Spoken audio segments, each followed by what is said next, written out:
welcome back to Sports Max's coverage of the Caribbean Games. Here we are at the National Stadium in Kingston, Jamaica, day two of this event. Of course, you know that COVID-19 caused a 2-year break in the cycle, but we're back kind of based on the quality of competition on day one. We've come roaring back rather than enter meekly through the side of the building. My name is George Davis, and I'm working alongside Daniel Deli, 400-meter hurdler, national 400-meter hurdler. George! 2009 World Youth Games. She is a nutritionist and a sports analyst, and she is here to lend us her expertise for the day. Leighton Levy is with me. He is a senior writer at SportsMax.tv, content editor at SportsMax, and of course, a track and field expert. And ladies and gentlemen, yesterday was hot. The atmosphere was stultifying the heat at times. The action of the track was also hot, making for a good day out, Daniel. Yes, it was. It was a very exciting first day. Few records here and there. The conditions were a little bit windy early on, but as the day progressed, we got some good wins, got some good times, and the fans were excited as well. Leighton, it is. I always like when a home crowd turns up and gets disappointed, especially if you are the source of their disappointment. Of course, I'm Jamaican, so I have to be careful how I speak. The fact is, the home support came expecting a clean sweep of the 100s. The script wasn't written that way. No, it wasn't. And of course, Miss Adija Hodge had something to say about that, George, because when you look at how well she performed yesterday, we saw early signs of it when she ran 10:54 into a minus 3.2 win. That was extraordinary. For her to come back and then in the final run 11:29, one of the fastest times we've seen in the world this year in this age group, was absolutely phenomenal for the young BVI athlete. And of course, I'm sure her country will be proud, given the fact that yesterday it was the second gold medal for the island of about 35,000 people. 2 gold medals and a bronze. A very good way to start day one. Absolutely so. And the home crowd not spoiled for success. They had their fair share of disappointment. And it's good to see the BVI getting on the medal podium in the gold medal position. And French Guyana also had a reason to celebrate gold on day one. But where Adesia Hodge is concerned, we'll talk about her later. But we can't say early that she's on wheels. Yeah, and leave it right there for now. We're going to talk about some field events action though, because it wasn't only on the track that we saw the youngsters excelling. We're going to recap action in the under 20 girls triple jump, the under 20 boys high jump. We're going to talk about the under 17 long jump for boys and the under 20 discus for boys, which is where we're going to start this recap. And the action in the under 20 boys discus. We could say it went to script. This man we're seeing here now, Jaden James, he landed the implement 52.28 meters. His best throw, a comfortable bronze medal for him.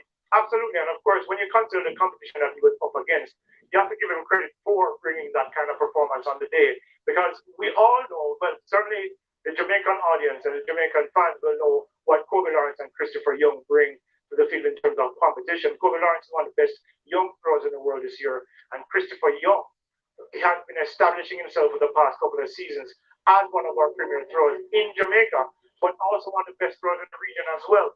In fact, he would probably be a little bit disappointed with his performance, having thrown 54 meters, but Kobe Lawrence, 60.77, well within his wheelhouse. Yeah, well out of the park. And as Leighton said, Lawrence has more in his locker, but 60.77 still comfortably better than everybody else. A good day's work for him. Definitely, he was seeded. They were both seeded, both the Jamaican seeded, so far ahead that we couldn't expect anything else other than silver and gold and silver, or it would be a disappointing performance for them. Absolutely so. On the 20 girls triple jump now, and the French Guyanese having reason to celebrate on, I call it Easter Saturday, even though they only say Easter Sunday and Easter Monday. But yeah, the phone book here, Leighton, as we see Elisa Diane from Antigua and Barbuda with the bronze medal leap of 12.04 meters. I know some would say the competition wasn't of the highest, but when you win a medal here at the Caribbean Games, nobody can tell you that your achievement is watered down in any way. And this one's bronze, solid. And the silver from Joanna Pinham from Jamaica, solid. And the gold medal is Casey Hunt. You can't tell her anything. Her gold medal is great. Yeah, history will not record what the quality of the competition was. History will show you a gold medal beside their name, and ours are bronze or silver. And that's what counts. You come, you bring your best performance on the day, and of course the results will speak for themselves, which is what exactly happened in the triple jump. And I'm sure the French Guyanese are very, very happy even today coming away with a gold medal on the first day of competition. And as you look at our gold medalist, Daniel, what is obvious is that just looking at that run just now, there are so many things to improve. That's what you want to see. It's useless to see a finished product at this stage because we're room for improvement.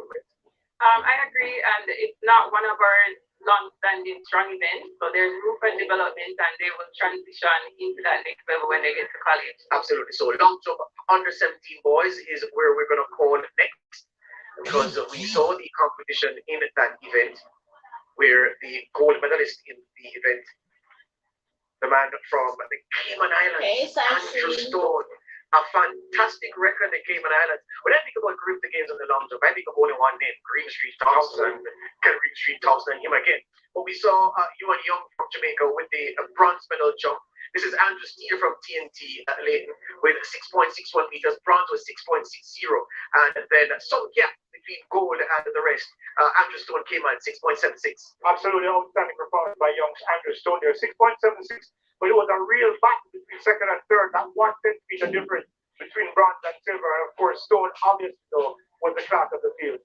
Yeah, a hot competition there, so not much among the first three in that event. The next event to look at, well, the high jump under 20. And here we had a situation, Daniel, where Feral Sam from St. Vincent got the bronze medal. The silver, Brandon Pottinger from Jamaica, a nice young man with a very nice backstory. Of course, his father with the King's connection, but after the Kingston College folks, many people don't like him. I don't know why. And then, of course, Aaron Antoine from Trinidad and Tobago getting the gold medal. Now, that was arguably the best competition in the field event for the afternoon session. It was intense, and I enjoyed watching them go neck and neck for that gold medal, and clearing some very impressive heights, 214 for Pottinger, and then 216 for Antoine to win. It was a very exciting competition. Yeah, and when I said good afternoon to the KC fans, my producer may have thought it was an error. No, they're not awake yet. So by the time they get up and are watching this on the late broadcast, it'll be out. But then about this competition, Lee, three men gunning it out, and nothing much in it at one point. And yeah, there's a celebration, the salute, the beating of the chest. He deserves to brag a little. Yeah, it came down to between Pottinger and of course Antoine. And as you mentioned, very keenly contested, 2 meters 14, both not there scratching at that event, at that height, sorry. And then he got to 216. Pottinger just came up short on the day, but Antoine found it in the most pressurizing circumstance, because had he scratched on the final jump, it could have cost him a bit of, given the fact that I think Pottinger had one more jump at that height, if I remember correctly. So if he had cleared, that gold medal would have been his. So it was a high pressure situation, and Antoine came out smelling roses. Daniel, for many people, they love the sprints for obvious reasons. It's spectacular. But I tend to think that the field events invites the viewer to examine the character of an athlete, because an athlete can be struggling at a height if they're doing the high jump, or with their run up if they're doing the long jump. The coach says one thing, the athlete maybe says, well, no, but I've been trying and it hasn't worked. Then they say, I'll try what you say. And in getting it right after that consultation, that to and fro, the character of the athlete comes out. It's something you don't see in the sprints, but you see in the field events, especially the four that we just reviewed. Definitely, it offers a more intimate experience for the viewer, and you get to see the athletes really step up. Because yesterday they were challenged to deliver a technical event, a technical performance under so much pressure, and they did it. And that's really, really impressive, to do your best performance under pressure. Yeah, as we go to the break, we only have a short time, but yeah, the character of an athlete evident in the field events in a way it's not in the sprints. Yeah, because it comes down to concentration. Remember, there are many still moments in a field event. Huh? On the track, you hit to the track, you're running. There is no opportunity for you to reassess anything because there's so little time. In the field events, you have time to think about it. And you know, Jordan, in competition, the more you think about a situation, the more likely you are to make a mistake. So the pressure is a lot more intense. The isolation is a lot more intense. And that brings the kind of pressure that when the athletes who actually excel, it just tells you just how steel of mind they are to be able to overcome those circumstances. Yeah, as we go to the break, I remember when I was in high school, there was a guy from a high school in the area who passed 11 subjects, and he was lionized. He was looked at like an alien. Well, when we come back from this break, we're going to talk about an athlete that has 19 subjects. So if 11 was alien-esque, what is 90? That'll give you some time to think of the word. Back before after these.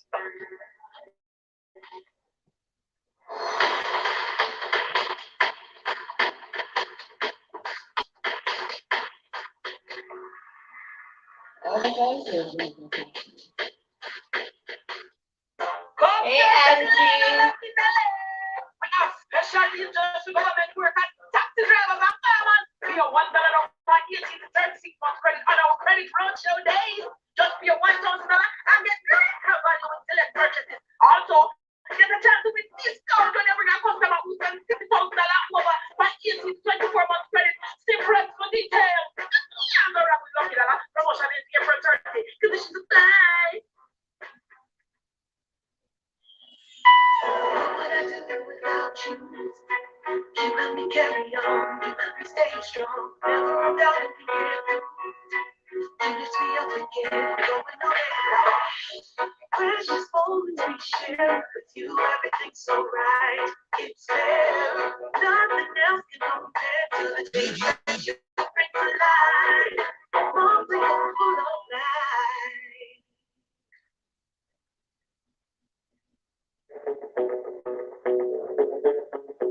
Jamaica. Best decision ever. Feel the sand between your toes and the gentle waves of the sea on your skin. Feel the warm Jamaican breeze lift your spirits and nourish your soul. Escape to exactly what makes your heart beat. You will love every moment. Jamaica, heartbeat of the world. Let's go. Dance on the path to financial freedom. Be your own boss and city. Use a distinction college certification at Distinction College. Start full-time, part-time, with weekly classes in plumbing, air conditioning, and refrigeration. Motivating careers in electrical installation. No subject too hard, no age limit, no entrance test. Register this week and get free courses at huge discounts. Licensed employment agencies will assist students with job opportunities overseas. This doesn't speak to Spanish and Honduras or call 800-356-4167. Distinction College, the school of champions.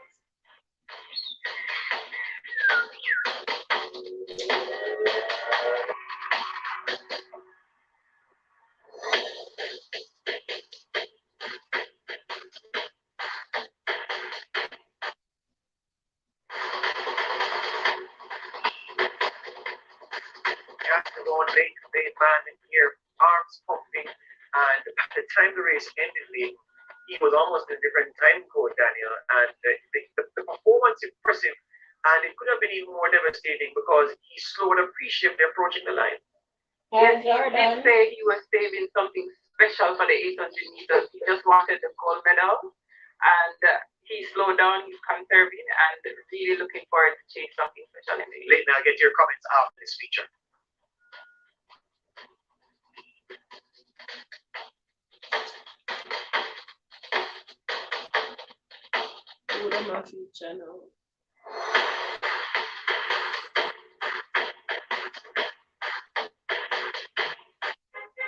Jamaican's Ramon Bailey is outstanding.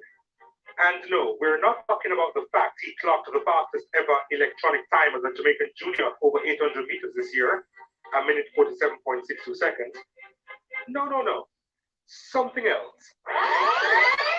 I have 19 CXC subjects, 13 C6 subjects, grade 1s, and 6 CAPE subjects, 5 grade 1s, and 1 grade 2. I'm trying to get into molecular and cellular biology or astrophysics. Yep, might go up right after done college. It's a lot. So how does track and field fit in with his beautiful mind? How does track and see him in the future. It really doesn't much. I have different aspects to my life and different aspects to myself. Not because I do this and that means that I want to necessarily intertwine them.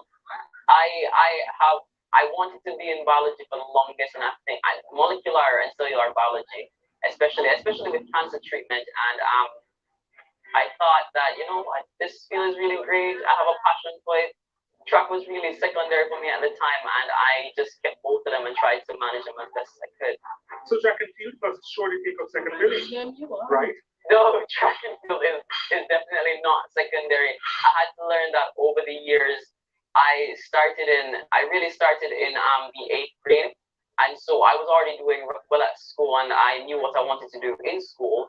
So to have track being added to that at that time made it secondary for me. It was still school and then track.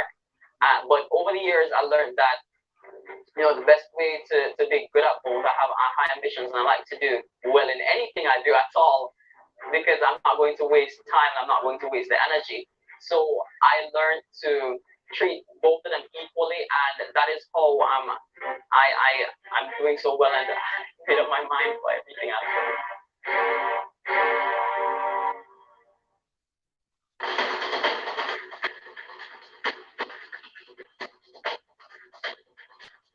This feature was brought to you with the kind support.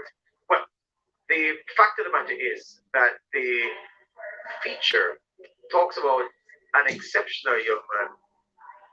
That feature sponsored by an exceptional brother. Here we go. Let's pick up from here. Ramon Bailey is normal.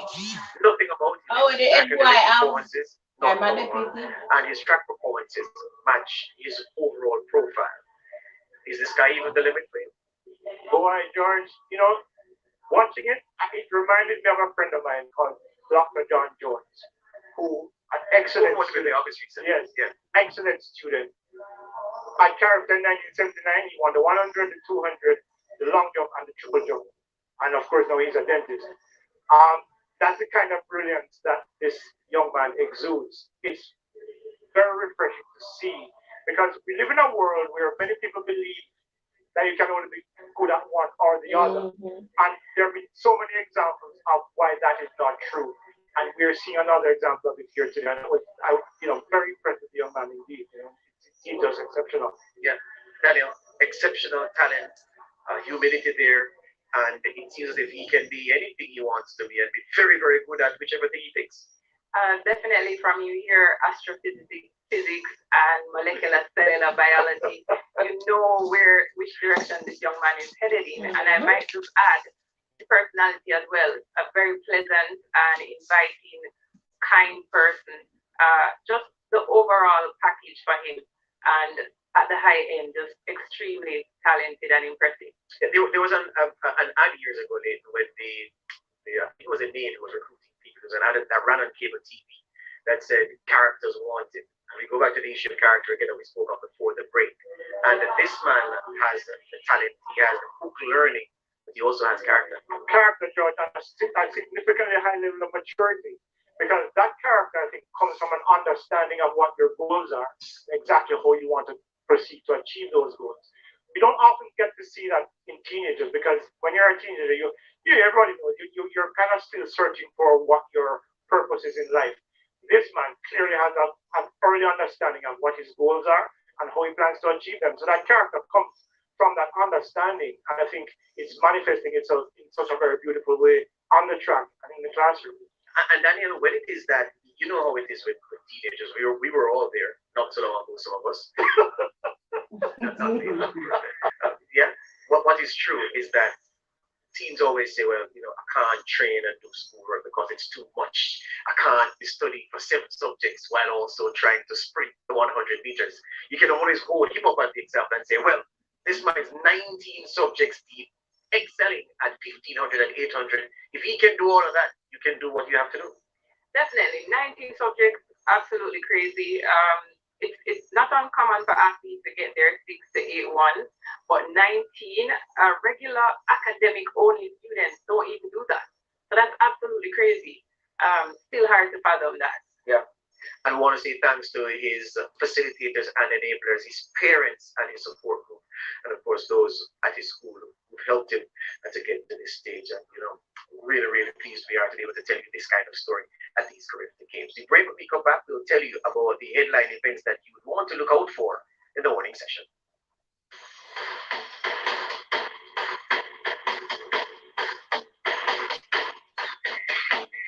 Hey, Robbie, how are you?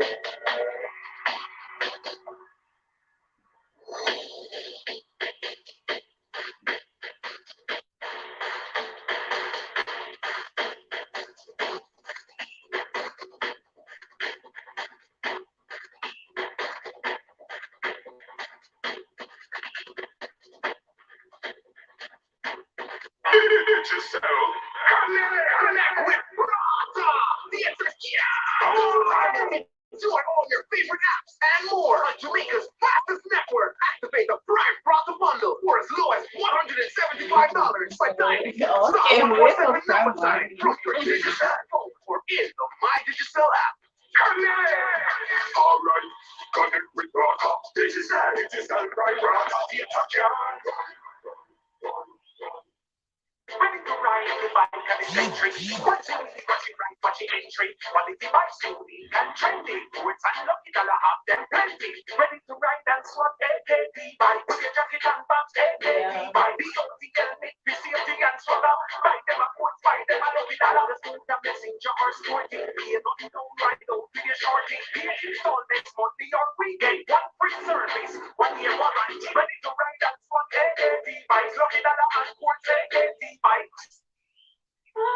Recycling partners of Jamaica. Yeah, we got to make a change.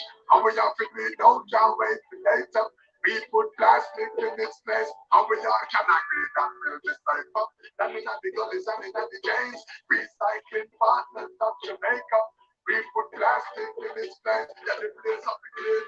PET, the top of the Italy. HDPE, buckle up against rain. Be able to run it, everybody roll it. And we got to roll it. No matter what.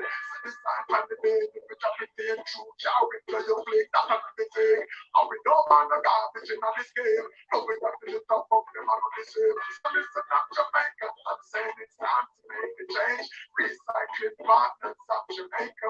We put plastic in its place. And we all can agree that we'll be safer. That means that the girl is in the every days. Recycling partners of Jamaica. We put plastic in its place. Hey, Bugs. Chocolate. Yeah, wake up, man. Hey, Abby. All right, Robbie, look something for me, yo.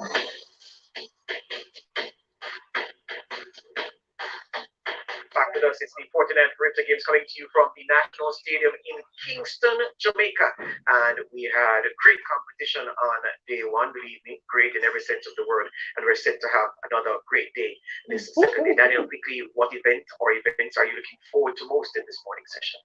Definitely looking forward to the 800 meters, all of them. I'm looking to see the athletes who are doubling from the 400, stepping up to the 8, and athletes doubling from the 15, stepping down to the 8. I like to see them, the mash up long distance and short sprinters come together and see who fares better. And I'm also looking forward to see the 100 winners try to get the doubling, the 200. So I'm watching how they perform over this morning's preliminary round. Lately, you've had a lot to say offset about the upathlon. Are you looking forward to that? That is something that I think is interesting, primarily because I think it's a Caribbean with people like Peter and of course our own right now. So I think there's a potential for more stars to emerge from this multidisciplinary event, and I think that's something I was interested to look forward to. All right, the man we call Chapel, Ricardo Chambers, is hanging out with Hubert Lawrence and Reese Wignall at her commentary position, and it's needful that we send it to them now. Well, thank you very much, Antoine, as we get ready for action on day number 2 of the Caribbean Games here in Kingston, Jamaica. It was an exciting day number 1, filled with fabulous performances, and we are getting set for more tremendously brilliant action on day number 2. 28 degrees Celsius, humidity at 63%, the wind 16 kilometers per hour like it was yesterday. Quite a hot and humid morning. A lot to get through. Of course, it was great to see so many countries from across the region picking up medals on the opening day. Of course, I'm alongside Maurice Wignall and Hubert Lawrence for this morning session. And as regionalists, all of us, not just Jamaicans, it was quite pleasing to see so many countries getting medals on the opening day. Let's have a look at the table. Jamaica leading the way with 31 medals, 13 gold, 13 silver, and 5 bronze medals. Trinidad and Tobago, who I thought had a really good day, reflected by the medal table. 2 golds, 5 silver, 5 bronze. They have 12. The British Virgin Islands, solely above them at the top of the coverage, they got 3 of what they hope to be 10 to 12 medals. 2 gold and the bronze. Bahamas, 1 gold, 2 silver, 2 bronze. Guyana in 5th, they got a gold medal in the 1500 meters for under 17 girls. Antigua and Barbuda won the under 17 boys 100. They have a gold medal as well. French Guyana winning 1 medal. It was gold in the triple jump for on the 17 girls, the Cayman Islands winning 1 medal. That was in the long jump for under 17 boys. St. Vincent and the Grenadines doing well too with 3 bronze medals. Barbados with a bronze medal, looking there at the top 10 on the medal table. So it was great to see all those nations picking up medals. The heptathlon and the octathlon had their first 4 events on yesterday's opening day. This is the heptathlon for girls. After 4 of the 7 events, Jamaica's Shania Mars leading with 3,201 points.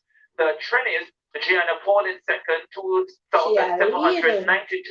Tanique Vincent, who had a high jump medal yesterday in the under 17 category, holding down the bronze medal position in the heptathlon ahead of Aquila McMaster of the British Virgin Islands. Mia Mcintosh of Antigua Barbuda fifth at 2,584. Galen John, 2,294 for St. Vincent and the Grenadines. Caden Sandy, 2,152 in seventh. And Luana Franzola finishing, well, in 8th position after 4 events on 1,969 points. Here's what's happening in the octathlon after 4 of the 8 events. Kevin Brooks of Jamaica leading with 2,839 points. Lyndon Johnson of the Bahamas, 2,728. Weston Harvey, 2,395 for the Turks and Caicos. Jelani Kroll of the British Virgin Islands, only 1 point behind him. So a tremendous battle that for the bronze medal. Claxton in 5th position, 2,544. Tennyman of Dominica, 2,463. Hamlet of St. Vincent and the Grenadines, 2,431. And Wright of the Cayman Islands, 2,064.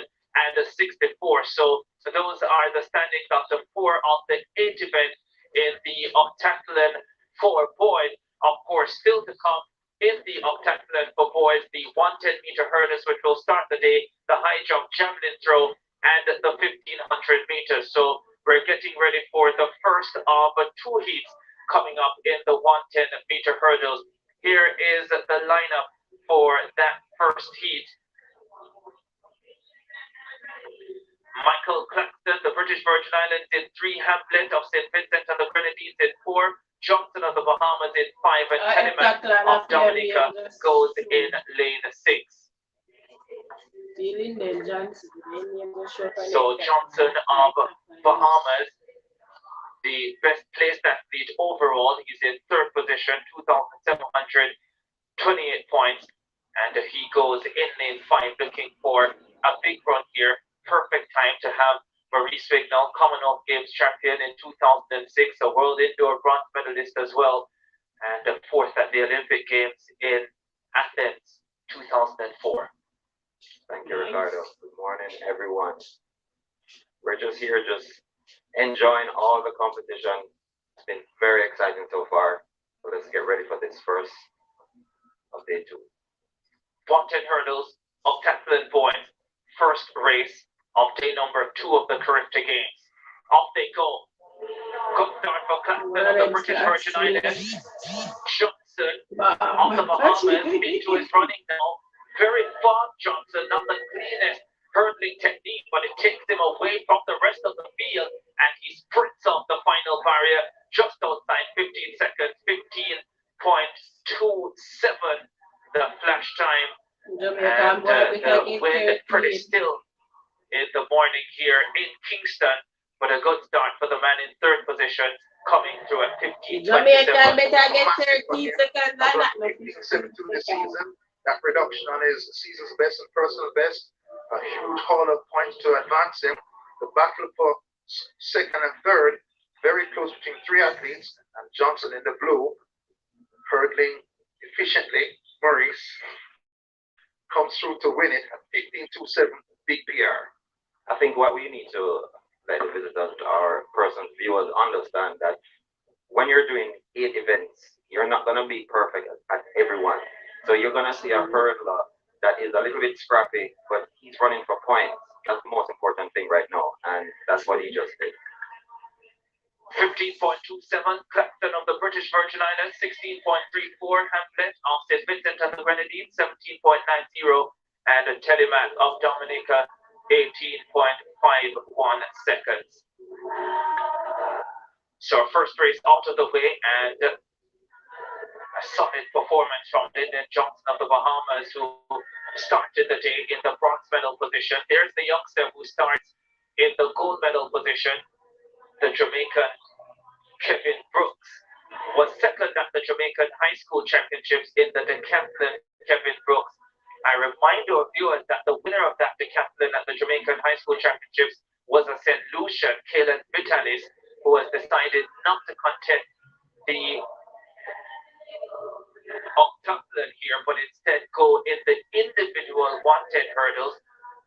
And a very interesting move from Vitalis, because I think he definitely would have medaled in the octathlon. Was a late decision by Kingston College to have Vitalis compete at Boys and Girls Championships, because the athlete who initially was down to compete and got injured, and he took it on pretty late, won the gold medal, but has decided to go 110 hurdles here. And I think that would be a wise choice. Just to do one event it's I think he may have aspirations for later. So do that one event here, get things done, relax, and not exert yourself too much, not expend a lot of energy, and he might have some more in the tank for later. Yeah, Wesley Harvey, 444 from Turks and Caicos in third position. Lyndon Johnson of the Bahamas actually started the day in second position. There's Jelani Kroll, the younger brother of Jaleel Kroll, the 2019 under 17 200 champion, and the overall leader, the Jamaican Kevin Brooks. 18-7 unofficial, 817 points. Johnson standing at 3,545 points in the octathlon so far. Unofficial. So there is Kevin Brooks of Jamaica. He goes in lane 7. Jelani Kroll of the British Virgin Islands in fourth position.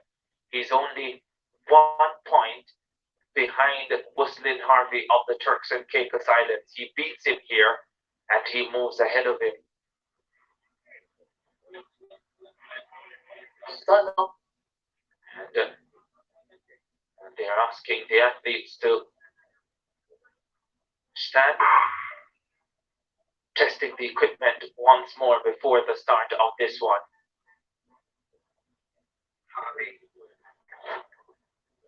Harvey, big and powerful. Turks and Caicos man. On the outside, Brooks from Jamaica, leading the event so far, 2,839, 50.53 last night. Back to run hurdles first thing the following morning. Well, we're just hoping that this break in the start doesn't throw off anyone. It kind of a little bit unnerving. You're ready to go, and then the starter says not, and then all you have to do now is refocus. But youngsters find it's a little bit difficult for youngsters to do that. You coach, do you simulate this in practice? I do. This is something that you have to prepare athletes for.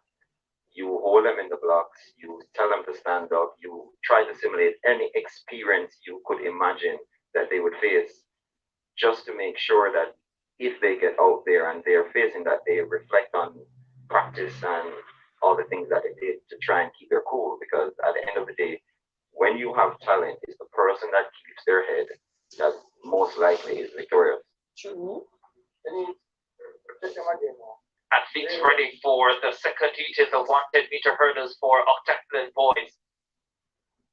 The athletes in first, third, and fourth, all in this second heat. Lyndon Johnson of the Bahamas, who started the day in second overall, clocking 15:27 to take the lead momentarily.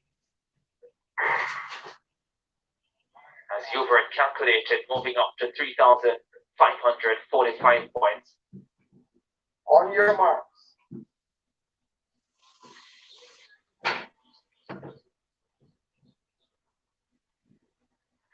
Harvey in lane 3. Turks and Caicos. James, Bermuda in 4. Kroll, British Virgin Islands in 5. Wright, Cayman Islands in 6, and the Brooks of Jamaica in 7. Set. Off they go. Crawl got up well. Bustling Harvey is also moving quickly. Harvey Hey on the there, inside for man. the Turks and Caicos. Seriously, boy, you now win. And he will do so in the overall standings as well with victory this It looks like one is because I don't put that shit in. 15.76 for Bustling Harvey. He needed that run, and he has put it together, beating the man who was a point behind him, and also getting a good win over the overall leader as well, putting himself in a really solid position for a medal at the Caribbean Games. How much you run? How much With the 3 seconds? events still to come. Good As run in the from run Bustling 13 Harvey on seconds, the you know, Turks get and no Caicos leave Island. Not a especially smooth race, but looks as he slow did, down he over did a his barrel, hurdle. man. He was very clinical in his approach to the hurdle. Got through, got away from the field, made sure he secured those points. He ran for every inch of that race, and that was what you needed to do in the upland, trying to get points, because every 100th of a second makes a difference. It sure does. Bustling Harvey coming through to take that second heat of the Untitled boys. 110-meter hurdles.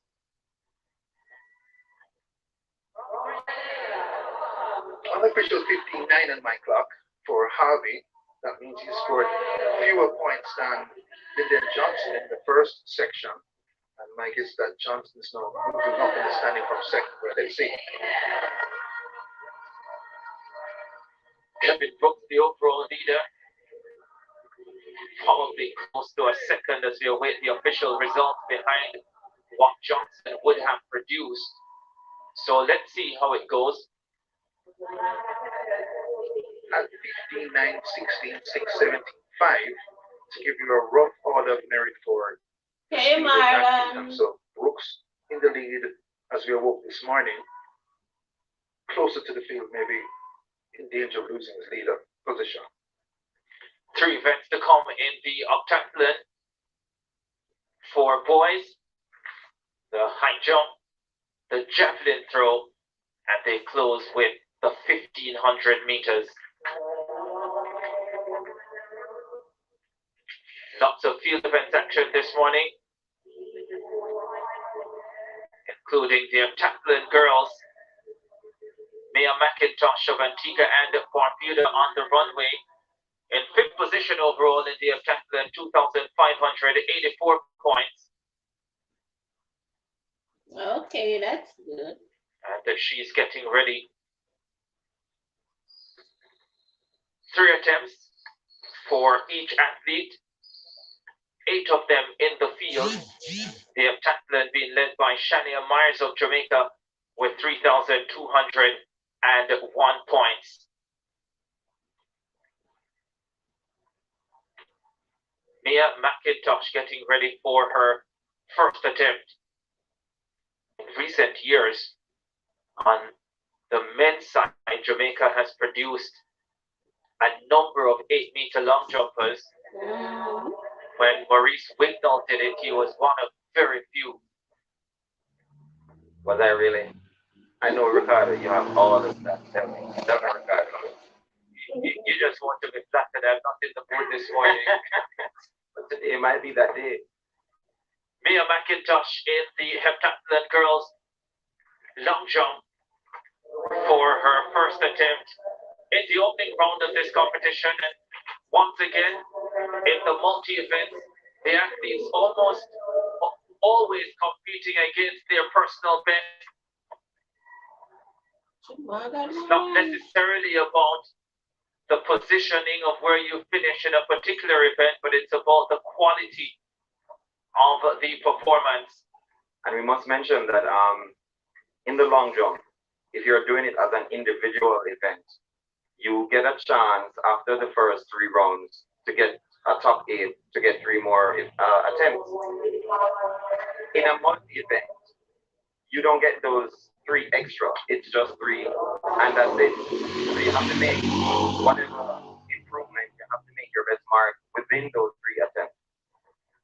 Yeah, 465 for Mia Mcintosh of Antigua and Barbuda. Gianna Paul of Trinidad and Tobago now on the runway. She is in second position overall with 2,792 points. Has jumped 5.54 this season. Miles from Jamaica 5.67. So Paul has to jump big to close some ground. She's already several hundred points behind the leader. And here, some tape on her left knee. Maurice has to go for it. She tried very hard, speeded on the runway. Not a particularly good pop off the board. Tries to get some extension, but it looks as if she's in a little bit of discomfort there. Not able to hold those knees up after the bicycle to extend the flight phase, and gravity does the rest. Gravity definitely did a lot there. 499 for her, better than what we saw from Mia Mcintosh. The two Trinidad and Tobago athletes in the heptathlon for girls competed in the high jump on the 17 girls final yesterday, which came immediately after the first event in the heptathlon, the 100 hurdles. This young lady took the silver medal in the under 17 girls high jump. Tenique Vincent, and she's in the front medal position in the heptathlon behind her countrywoman Gianna Paul and the Jamaican Shania Myers. As a twin brother, Tyreek, and in Trinidad and Tobago, their national record for senior women going up and up now because of Tyra Gittens at college in the States. Texas A&M to Texas. Here's Vincent, tall, spindly, no lift off the board. Gravity again does the rest. She was way behind the board. I would say like a foot and a half. Didn't even bother to land in the pits trying to get an extension. But I guess she's just doing it to try and get the points to move on to the next event. See where she is. She got a silver yesterday in the high jump. Just trying to continue and get those points, valuable points. Galen John of St. Vincent and the Grenadines speeds to the board, takes off well behind the board. The St. Vincent and the Grenadines contingent here with Mike Olivier, a name that would be quite familiar to track and field fans in Jamaica, a man who has coached at so many high schools, including St. Elizabeth Technical in the late 80s, early 90s. So I said Vincent, Worked with Jose Marti when he was lost in Jamaica before he went back to St. Vincent and the Grenadines. And I tell you what, you can't stop laughing when you're around Mike Olivier and St. Vincent, doing well so far at the Caribbean Games. 3 medals, 3 bronze medals coming into today. And I just want to mention that Mike Olivier, I found out yesterday, was the sports master who taught Lance Armstrong. Lance Whitaker. Yeah, so I got that information yesterday. Sorry, Lance, I'm blurting it out. Which Lance are you talking about? Sorry to Lance Whitaker? No. Lance Armstrong. Both. Kaden Stanley, 4.54 meters in her opening round. This is round 2 for Stanley. Coming into today, Kaden Stanley in 7th position, 2,152 points. So she needs a big performance here. Nice and upright to the board. Gets the white flag. Could well be an improvement. Let's see. Very controlled on the runway. I was wondering if maybe there's a little wind down there. Everybody seems to be behind the board. Nice and controlled. Takes off a little bit behind the board. Doesn't actually land properly in the stand. But again, with 3 events done yesterday, you wonder, Ricardo and Hubert, is it fatigue at this point? It can be, and it can be that this is your favorite event out of 7. And suddenly you're up early in the morning to do your least favorite event in front of the grandstand in Kingston.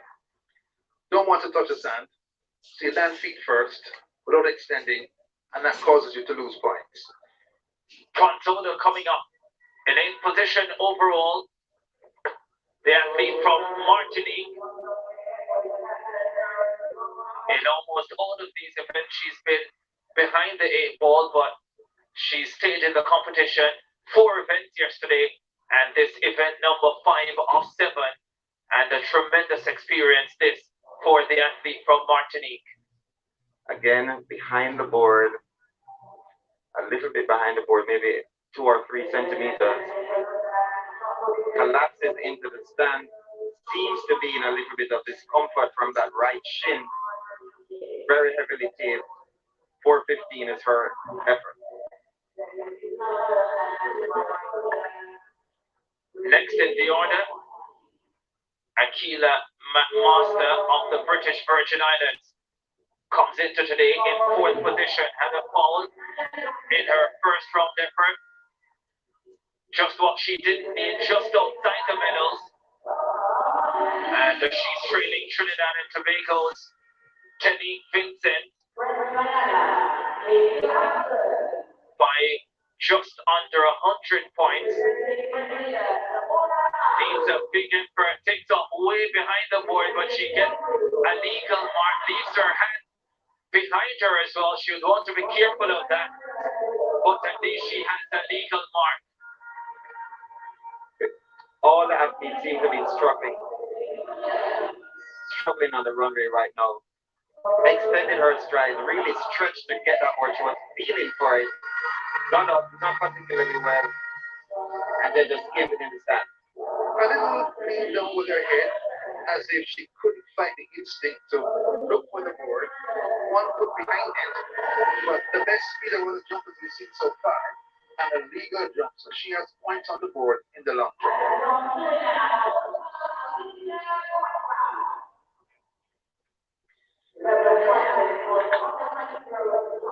So Natoya Gu last night, she has a record in this event at the Crypto Games under 17:209.59 in 2006. She's an Olympic and world finalist at the Commonwealth Games come up this year.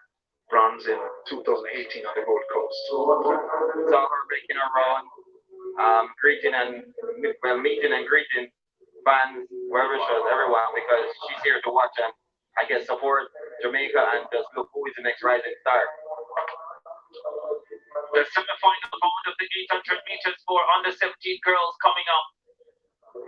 2 semi-final races. The first will have the 1500 champion from last night, Atoya Harvey of Guyana, and she is looking for the double here. It also has the 1500 4th place finisher Andreen Peart on Jamaica, who will start in 7th. There is Atoya Harvey in lane number 2. Like so many athletes would have been disappointed when the Corrector Games was cancelled in 2020 and 2021.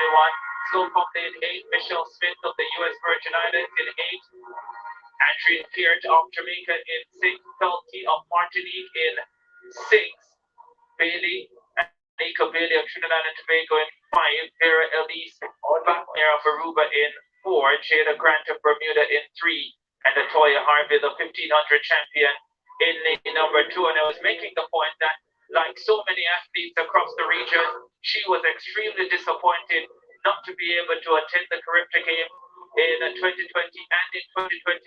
But one of the things that Atoya Harvey said is that although I was disappointed, I knew it wasn't the end of the world, because I have other goals, like one day competing at the Olympic Games.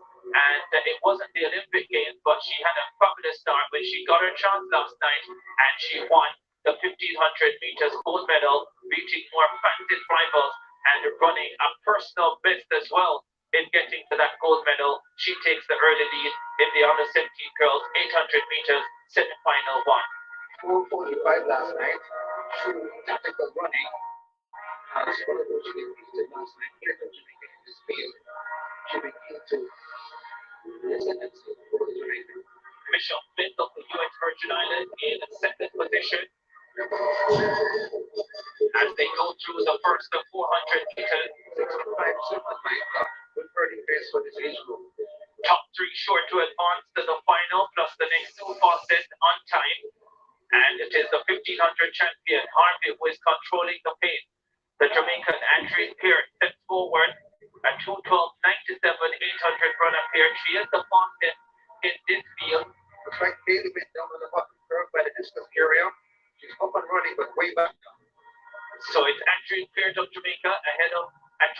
Harvey of Guyana. And then in third position from the U.S. Virgin Islands, Michelle Smith, the top three, sure to be in the final of the under 17 girls 800 meters.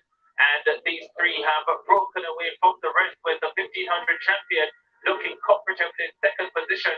Smith looks as if she has a little bit more to give as well in third, but let's see if she'll push down the stretch. Pierce steps on the accelerator, and Harvey looking really comfortable here. This is a composed semi-final performance from the 1500 champion. She quickens her step and gets to the front and shows that she's going to be just as difficult to beat in the 800 meters as she was in the 1500 last night. 2:15.75. The Guyanese is through, the Jamaican is through, and Michelle Smith of the U.S. Virgin Islands is also through automatically to the final.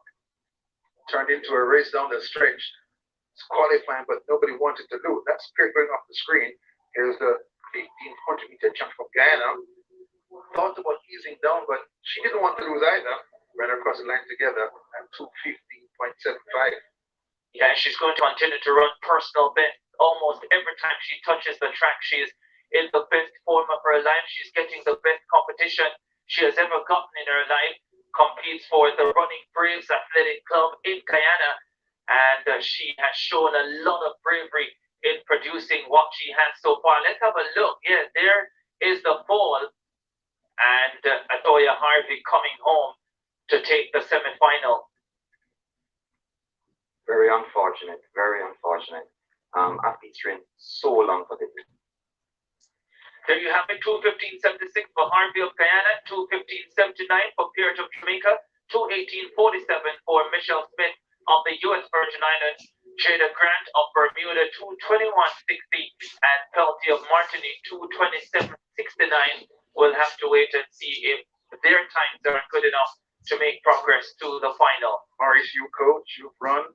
Should they have eased down the stretch when they were clear in third, first, second, and third? Depends on what type of shape that athlete is actually in. And I'm not sure in the 800 lanes make any difference because you get a chance to run in your lane until you break. But expending energy is never really advisable if you don't have to. So if you can conserve, that's the best thing to do. But they're the ones on the track, and athletes sometimes have to make statements. Pierre, disappointed at 1500 meters, clearly wanted to regain her pride and her status as a premier challenger for a medal in this distance, 800 meters. For sure, but Harvey looked really good. Comfortable, in control, speed to burn. Yeah, I thought she had a lot more left in the tank. I guess we'll see come the final on Monday, but she looked like an athlete who was running well within herself for most of that race. But even though she was running well within herself, she wanted to make the point that I am the best in this field, and so she did not want to lose the semi-final, and so she did just enough to push ahead and take the victory. That's my analysis of it, but my job is just to call the races. No, you're actually spot on in my view as well. I thought she was very controlled. I thought she was very calculated when she executed. Back to the long jump, looking at competitor 333, Luana Ponzola of Martinique, third and final round coming up in the heptathlon girls long jump. Remember, Ponzola in 8th position overall of the 8 competitors, starting the day on 1,969 points, and looking for a healthy effort here to close her campaign in the heptathlon girls long jump, javelin throw, and 800 meters to come. So 4:15 in round 2, and You don't get to see that very often. You normally see it in like the high jump where somebody goes make an attempt and stop because the long jumpers are normally carrying a lot more speed. She's very unsure about this run. I saw something on the wind gauge giving like a minus 1.5 one. So the long jumpers would have, again, reaching for the board, very, very unsure, just trying to make it. I'm wondering if the discomfort from that right shin could be creating that problem. It has been a difficult 2 days for her, but I also think a tremendous learning experience it must be to come to the Caribbean Games and compete against more seasoned campaigners, more experienced campaigners. She'll be better for the experience, I think. McMaster, just 358 in round 2. Remember, McMaster started this event in 4th position. There's a marvelous opportunity for a medal, but it will significantly affect her chances if she's unable to get a significantly better jump here in her 3rd and final attempt. Looking around for signs of heavy wind down there, shirts being tucked and pulled, hairstyles billowing in the wind, numbers flittering as the breeze goes by. Nothing, still down there at long jump level. Aquila McMaster. Oh, that's a much better effort. And she needed that in her push for a Caribbean pentathlon medal. The big athletes turn up at the big moment. And that was a big moment for the British Virgin Islands. Aquila McMaster. Very good attempt, very good attempt, very powerful down the runway. She knew she had to get this one. Pulled out all the stops. Very big effort, 491. That will give her some very valuable points. Yeah, that will keep her medal hunt in check. And some confidence. Landed smack on the board as an attempt to go, could crank it up. Mrs. Myers has jumped 5, 6, 7 this season. Fast in the hurdles, fast in the 200. This too is a speed event. She gets a chance to put further into the distance with a good distance.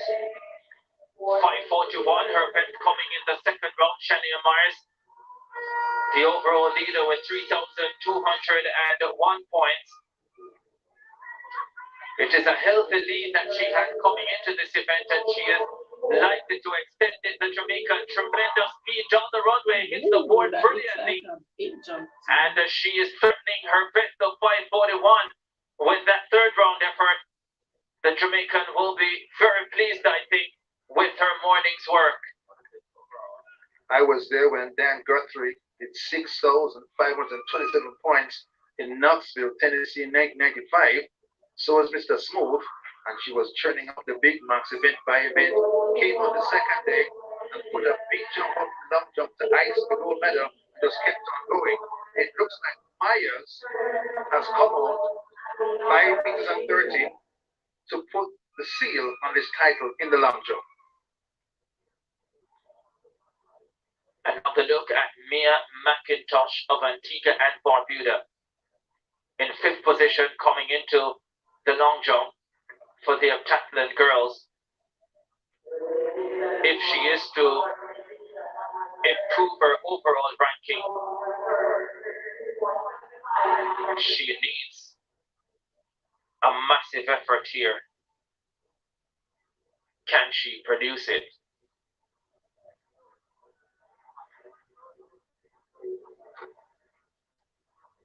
Nice and tall. Looks good for the event, but again takes off behind the board. I think it's very hard when your takeoff leg is the leg that is heavily bandaged.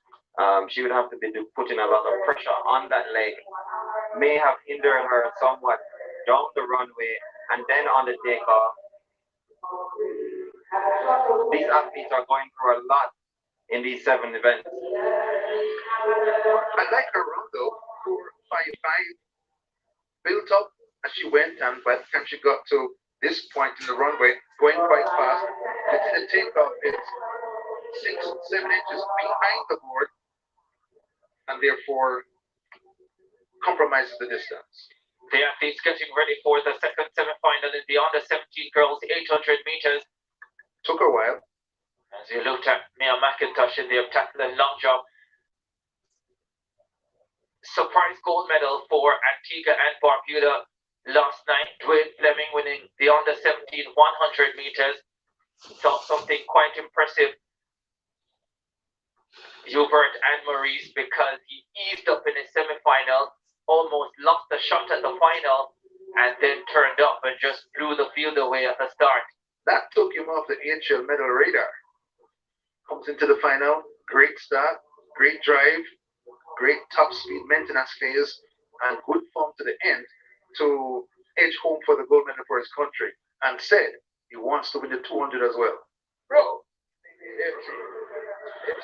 here's the lineup for the second semi-final. Vicaria Campbell of Jamaica in 2, Cumberbatch of Bermuda 3, Dorgill of Haiti in 4, Simmons of Barbados in 5, Erin Barr of Bahamas in 6, Kaylee Ford, the 1500 silver medalist in 7, and Narissa McPherson, the 400 silver medalist from Guyana in lane number 8. Daniel did talk about those coming up from short events to the 800 to meet the sprint times. McPherson, smooth and solid at 400 last night for Guyana. On lane number 8, on the inside, Campbell of Jamaica, a high school finalist in what we call class 3 here. So off they go. The top 3 sure to be in the final, plus the next 2 fastest on time. 2:18.47 and 2:27.60. The times on the bubble as Vicaria Campbell of Jamaica takes the early lead ahead of Bermuda's Sania Cumberbatch, with the Bahamian also in the mix as well, Erin Barr,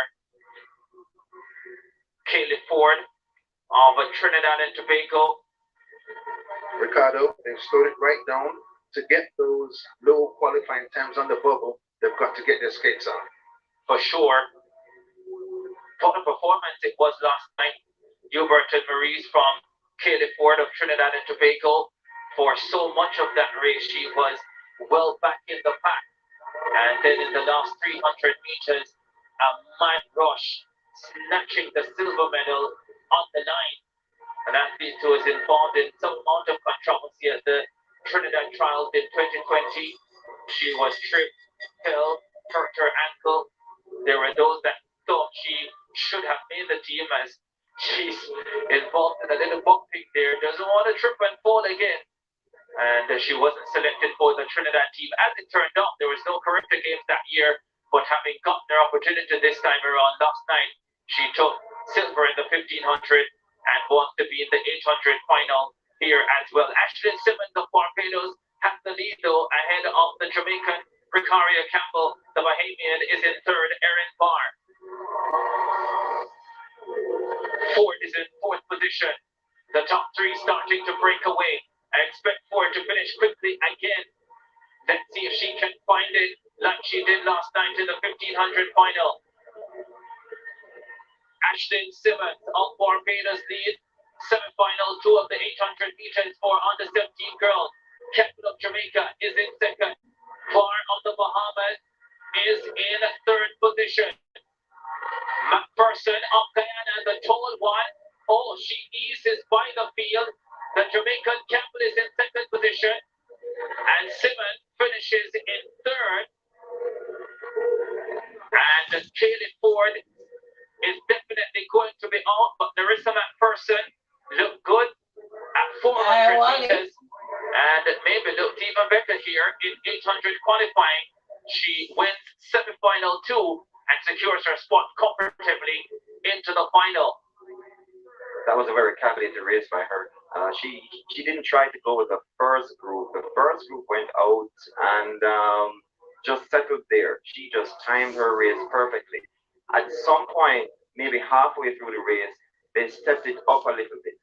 They got a little faster, but she stuck to her game plan. See her there in the middle. She's right behind them, just waiting, biding her time. She didn't try to go with the Barbadian in front. She just bided her time and came through. Pace slow, makes sense that the 400-meter woman would ease past them with sort of like speed endurance training. You're tired, you keep sprinting anyway. not sprint too much to win the second semi. She goes through, didn't scratch her pink too much. 400 last night, made 800 early this morning. She's managed the difficulty.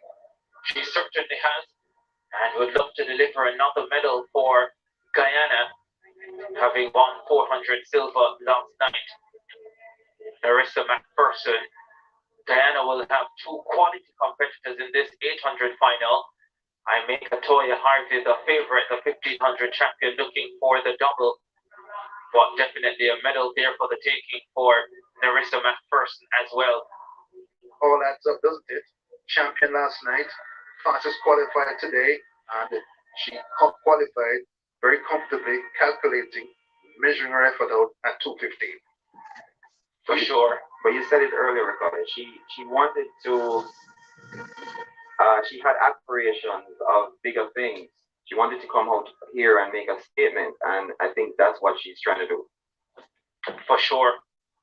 And Atoya Harvey has certainly made a big statement already. As you look at the semi-final two results, 2:19.89 for McPherson of Guyana, 2:20.06 for Campbell of Jamaica, Simmons 2:20.37. The top three automatically advancing. Erin Barr at 2:21.25 also gets into the final, but Kaylee Ford of Trinidad and Tobago at 2:23.80 is out of the 800 final. So the 1500 silver medalist will not have a shot at an 800 medal as well. So 4 from the first semi-final and 4 from the second semi-final to contest the under 17 girls 800 final.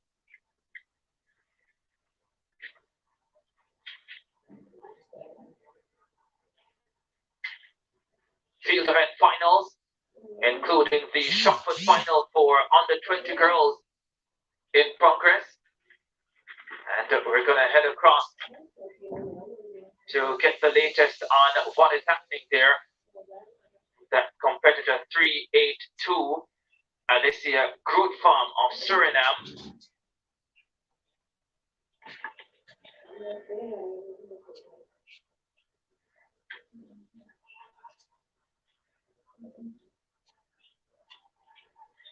There's competitor 98,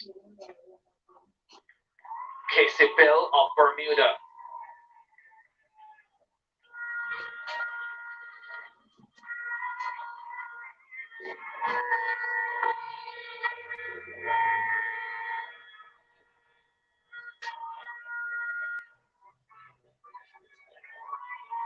The corrector record in the under 20 girls shot put, 15.75 meters set in 2002 by Claudia Villeneuve. Were you there as well, Hubert? Watch it on television. They're one of the best from her country. Yeah. Yeah. The area is strong with the shot. Jamaica's Daniel Thomas Dodd, who is world indoor silver, world outdoor silver, and world champion. Recent world indoors in the finals, not far from the podium. Cuban's expert always in the circle. Johnson, Jamaica, big, powerful, Kingston native, her coach Wayne Stewart. Goes to the back of the circle. Britannia Johnson to start the third round in the shot put final for under 20 girls. Yeah, sure. Oh, yeah. And that is a pretty good effort for Johnson. Seemed to lose it on her fingers, shaking them as she walks away. Glide throw up, tall, goes to the back of the circle, pushes off, and turns just at the very end. But 14.65 this season, the Jamaican Curve Trials champion.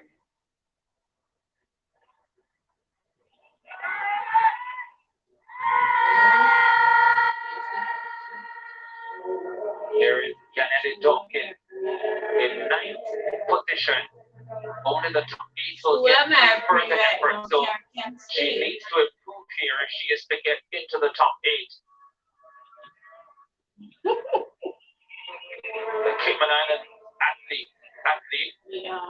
Yeah, that won't get it done, I don't think. So she's in 9th position overall. 11 competitors started in the shot put for under 20 girls. We'll give you another update later on with what is happening in that event. Oh, come. Alhamdulillah.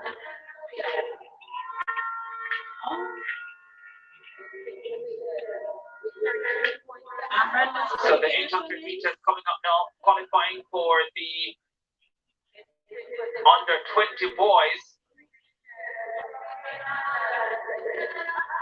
There's the lineup for semi-final one. Thatcher Smith of Bermuda, Nathan Cumberbatch of Trinidad and Tobago, Ali Davidson Lagradette of Turks and Caicos, Adrian Neversole of Jamaica, Jashani Farrington of the British Virgin Islands, Deshani Brooks of Aquila, Troy Lannis of Trinidad and Tobago, and Nairobi Smith Mills of Bermuda. But yet, me never That's hear the keep some lineup there. Surprising to see two Trinidad and Tobago athletes in the same heat. You don't usually have that. As we go from the outside, Nairobi Smith Mills, champion at the under 17 level, that was in 2019. And he will start in lane number 8.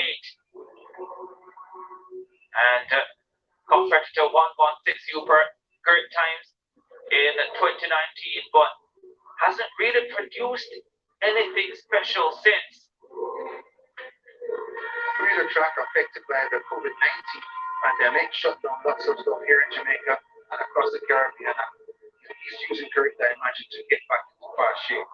Yeah, 154.97 last year. That's his personal best. 157.58 this season. He is based in the UK, I think. I've seen a few results from him in the United Kingdom. But he knows how to win. So let's see the type of shape that he's turned up in. Troy Lannis of Trinidad and Tobago in 7th, the 1500 bronze medalist from last night. Adrian effort there, barreled across the line to hold on to his medal, so we know he's tough. Yeah, Adrian Neversole of Jamaica in 4th, the silver medalist from the 1500. Probably better at 800 meters. There he is, Neversole. Fastest in this lineup, number 6 in the Nakak region, with his 1 minute 50.15.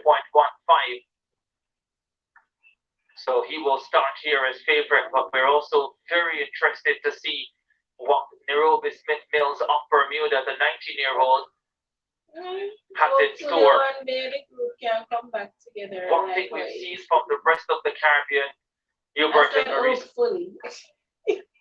although a lot of the athletes don't have fast performances coming into Caribbean, they have timed their peak very well, and so they come here in their best form.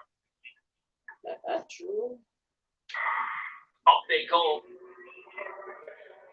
Neversole of Jamaica in lane number 4, the fastest in the field at 1 minute 50.15. Nairobi Smith of Bermuda on the outside in lane 8. He is the under 17 champion from 3 years ago, and he allows the Trinis to go ahead of him, led by Cumberbatch.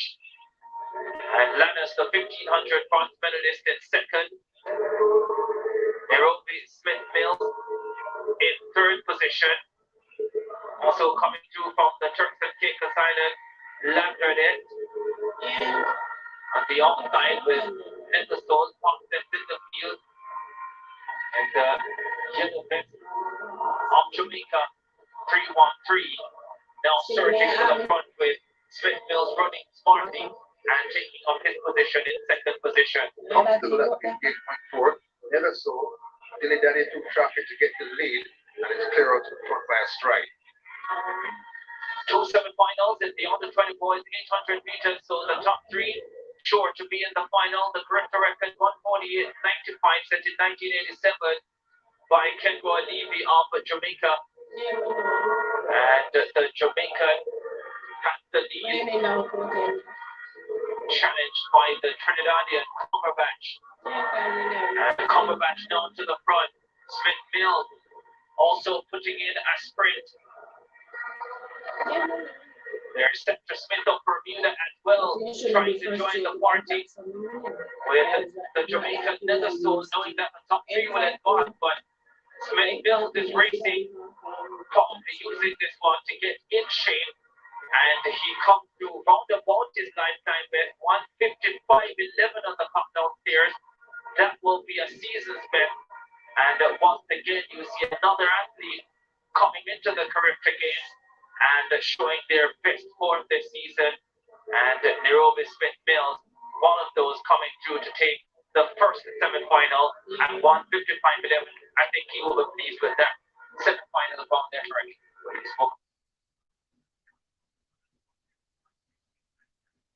Yeah, well for that. Hello, are you In the heart of listening Kingston, to Jamaica is a 17-story gem. The Jamaica Pegasus Hotel offers luxury to all our visitors for business or leisure. Relax in one of our many deluxe suites with mountain or pool views. Savor the array of culinary delights in our Blues Window restaurant. Enjoy complimentary breakfast or visit our 24/7 cafe. We boast 9 extensive conference facilities for your meetings and banquets. We look forward to welcoming you soon at the Jamaica Pegasus Hotel. Time of 155.11 is best in a couple of seasons and shows yes, Ricardo peaking bang on target. 155.75 for Cumberbatch of Trinidad and Tobago in second. Adrian Feathersoul 155.89 qualifies automatically. Sandra Smith 156.22 and 157.91 for Farrington of the British Virgin Islands. Those times on the bubble now, so Smith and Farrington will have to wait and see if their times are good enough. The 1500 bronze medalist Troy Lannis of Trinidad and Tobago, is out of contention like Caleb Ford in the under 17 girls event, will not be in the 800 final. Tough double with the schedule. Run fast late last night, have to run fast early this morning. The legs just didn't have it. In a 3-day meet, you can't provide for every double. 100, 200, 815. In the Caribbean, it's here from 200, 400. Long jump, triple jump. Someone in a 3-day meet, someone is going to meet a top time schedule to get both jobs done. This is Ramon Bailey, champion last night. Saving something special for the 800. This is only qualifying. Nelly Amberton of St. Vincent and the Grenadines in 2. Alexander Keynes of St. Kitts and Nevis in 3. Jaleel Armstrong of Barbados in 4. Jelani Johnson of St. Kitts and Nevis in 5. Javon Blake, the Jamaican in 6. Alan LaCroix of Guadeloupe in 7. And Malachi Stratford Copy in lane number 8. And I just wonder if this young man is related to the former West Indies fast bowler. Oh, no cricketers here. I'm sorry. No, that's called a leave alone stroke. Oh, it's a perfectly good stroke. Perfectly. Good comeback, Hubert. Got that from Carla Dunkley speaking at shall I say, a parsonage function away from Kingston College. That other school, that cricket, when questioned about the comparative value of both schools' cricket history, he went to that safe place. Perfectly good stroke. Javon Blake, the Jamaican in lane 6, he often says that the 1500 is not his favorite event. This is actually his favorite event. So if that is so, we're maybe in for something like a treat today. Jelani Johnson in lane number 5 representing St. Kitts and Nevis. 158 flat man coming in.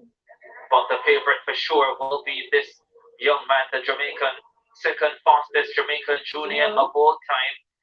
The fastest since, the fastest if you use only electronic times. Hubert doesn't like that. But that's another story for another day. 19 CSC subjects, as you heard earlier, to go with his brilliance on the track. 1500 gold medal last night for Javon Blake, who starts pretty slowly here. Tends to do this. Eases through the first 100, migrates to the outside the track when there's bodies in front of him, and then moves up on the back stretch. Here he is, second to last, third to last, and goes around. That's how he normally races. Armstrong, Alan LaCroix of Guadeloupe now with the lead. the Kititian Alexander Keynes, sixth in the 1500 last night. Alexander Keynes coming through.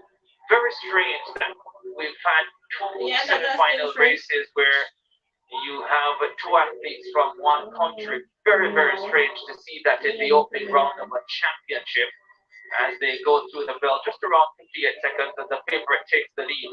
Right, 59.2 on my clock. He won 58.4, so they're walking in the second semi. Javante, the gold medal favorite, and he's already run faster than the character record a few times this season, and he will be hoping to better it in the final tomorrow. The Kititian Keynes going well.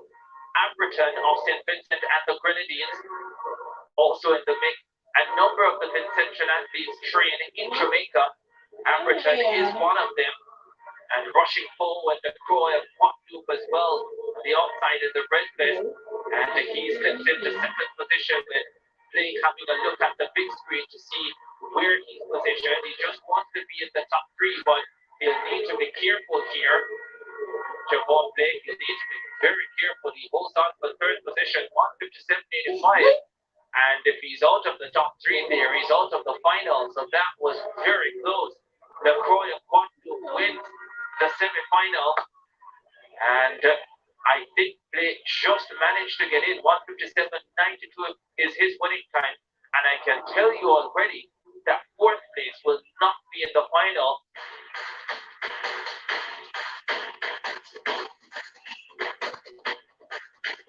It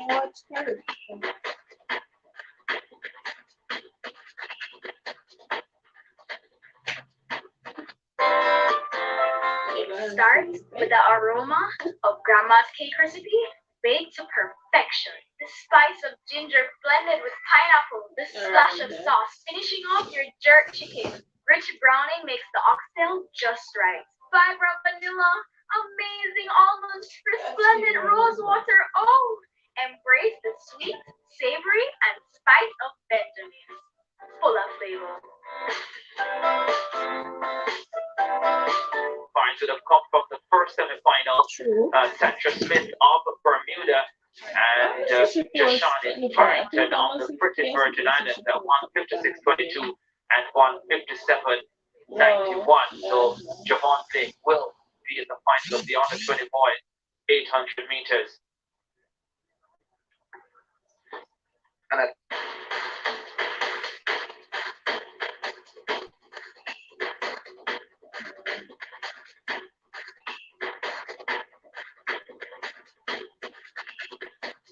not nice. And have your safety case. Yeah, but they got it people there. Start online and face-to-face classes with me and sit exams in January. Next year, English, chemistry, biology, IT, start international courses, culture, geriatric and pediatric nursing, phlebotomy, plumbing, early childhood education, and more. Register this week and win your super course our subjects for free. Visit us in Kingston, Spanish Town, Ocean, and Elizabeth. Call us at 356-4167. I think he knew what was happening. He calculated properly, and he just came through just to do enough to get through the rounds. He's conserving, maybe because he wants to do something better. Fifth round of the javelin throw final for under 20 girls. Corinne Colette of French Guiana in fourth position, just outside the medals. And let's see what she gets in round of 5 here. Not a bad effort there for her. Looks as if it's over 40 meters. pretty short run up. Might be able to get more momentum going if she extends the run up further. Yeah, I know she did say that. 44.77 meters at her very best. And she has done that this season. A French Ghanaian.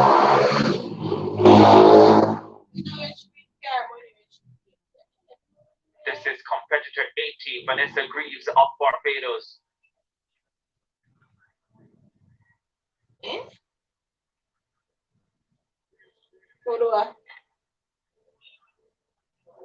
Why? 41.1, 7. She's in 3rd position. That's She's in the next, bronze okay. medal position. Gets the white flag.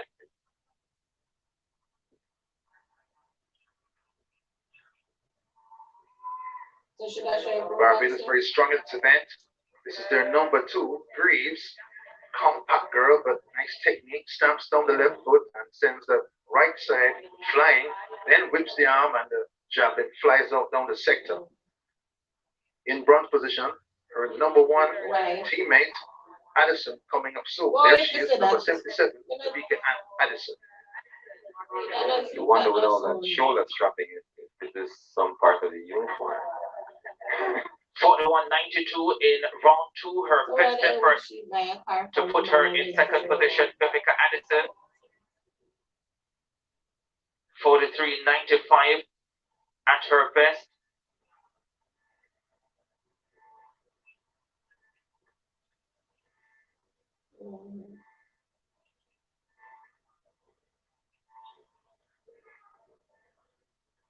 Looking for a massive effort here. Doesn't really get it. A hitch in a run-up, cut the momentum, and you can see the kinesio tape for support, sometimes physical and mental. If there is a slight thing there, the coaches understand that the tape helps the athlete feel more comfortable. Reviews her throw, doesn't look fully satisfied. Not at all, but she had a little bit more speed on the runway than her compatriot. A little bit more aggression. Maybe a little discomfort from that shoulder, but just around the 40-meter mark. I think it's about 40.2 thereabout. So she's up here. There's the leader, Anisha Gibbons of Guyana. 42.54 in the 3rd round. This is her round 5 effort. Nowhere near as good. Faulted in any case. Point up, here coming, gets under the point, stalls the javelin, flutters to ground like that. Open out of your Sunday paper. Distance compromised. Gibbons, nice run up, nice release, but just with the angle mixed up. Need to make some adjustments. I think she understands what happened. That's why she just called that attempt, just to not have it count against her in her mind.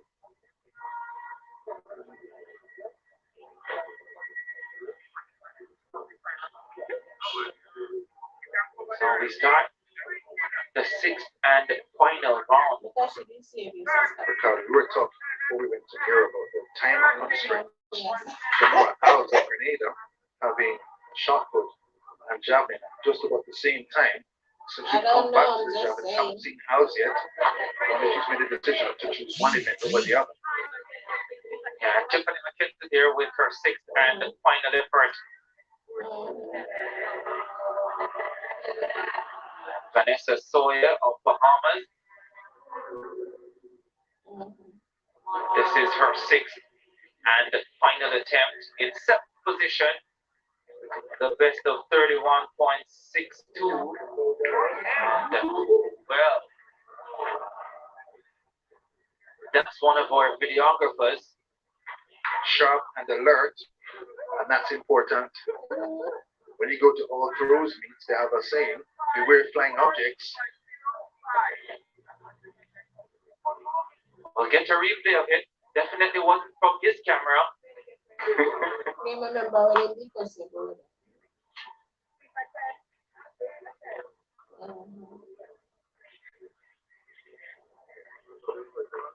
Yeah, Kermit Taylor from the Bahamas, the photographer, he also moving her directly as well. Our cameraman also safe. First year I did Champs for television, and there was a videographer who was also filming the discus. And at the end of it, we were discussing the hit he got, or the camera being put down on the turf. Natalie Albert of St. Lucia, screaming as she let the javelin fly, looking for a medal. Albert here. St. Lucia going through a Charybdis medal drop. You were not in 2015. Have they been able to win a Charybdis medals? 2 bronze medals then, but since then nothing. And Albert looking to change that here, and was that good enough? Final effort for her.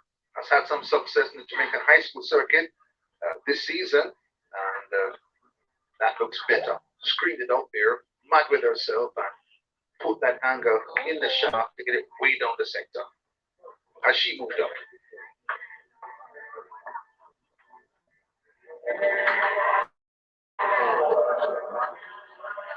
.34 her mark, so that not quite good enough to get her in the medals. Sir, my birthday. Disappointment for her, no doubt. Very smartly updated after the Albert High School in Jamaica at St. Catherine High.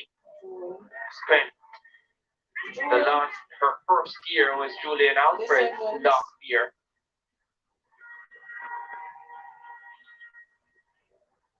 Rachel Pascal of the Cayman Islands, a 36.45 meter throw.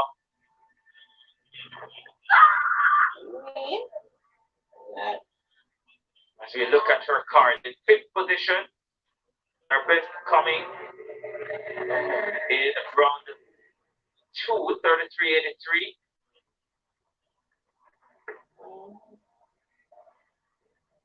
33.83. I don't. That will be an improvement for her. That was fair birthday, sir.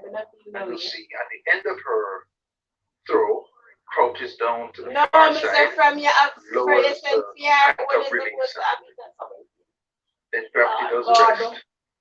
If you start low, it pulls early, and your distance is shorter.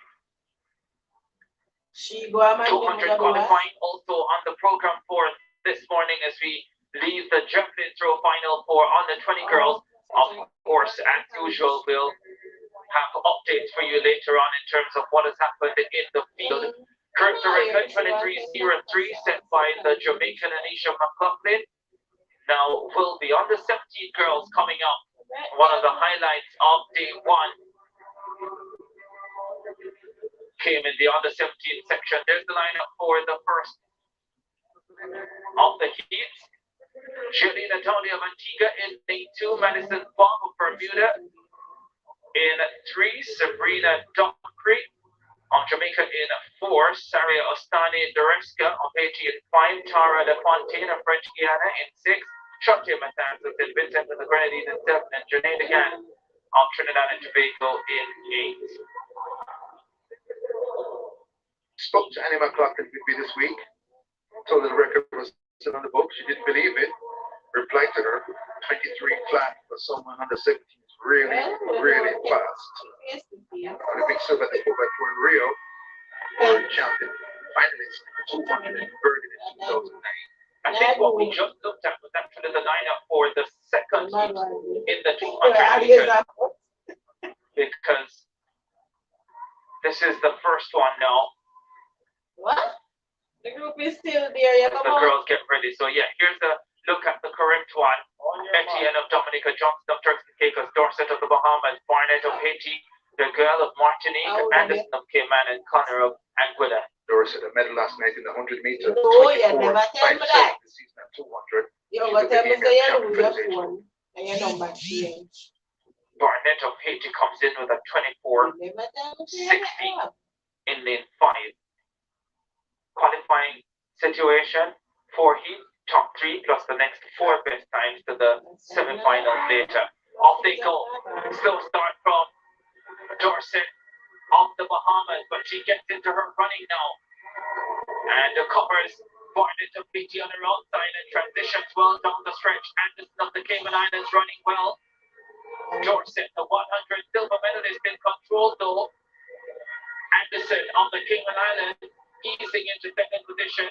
Dorset eases down close to the line with Sage Connor of Anguilla coming through into third position, the top 3 advancing automatically to the semifinals of the under 17 girls 200 meters, and the 100 silver medalist Shatania Dorset taking the first heat in 25.41. 25.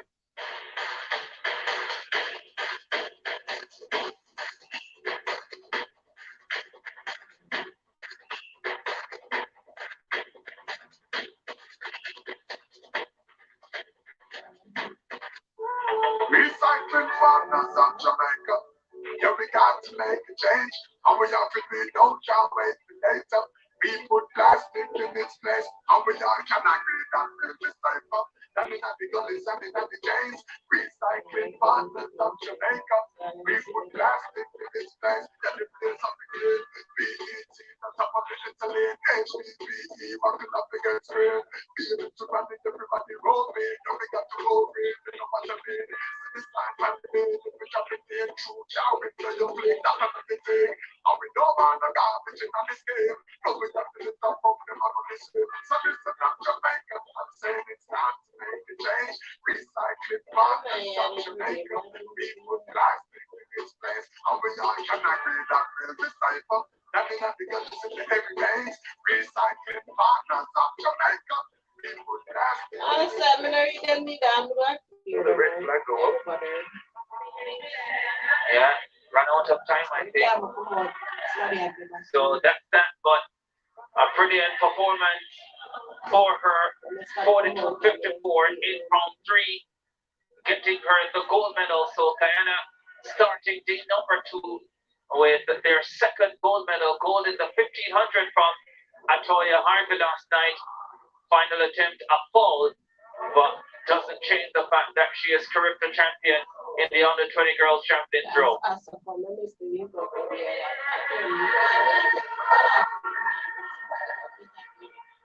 Second of 40 coming up in the 200 meters for under 17 girls.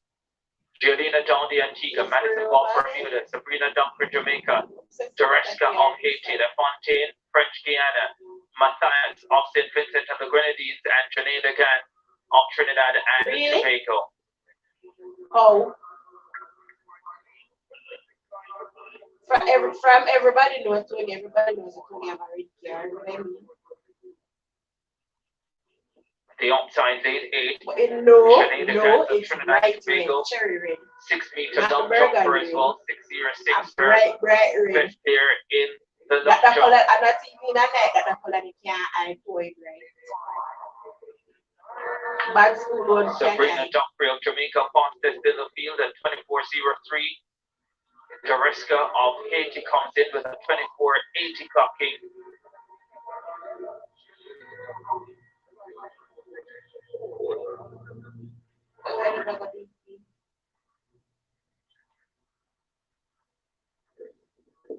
Do you expect him to have a care come back and come outside here, brother? The care want fix.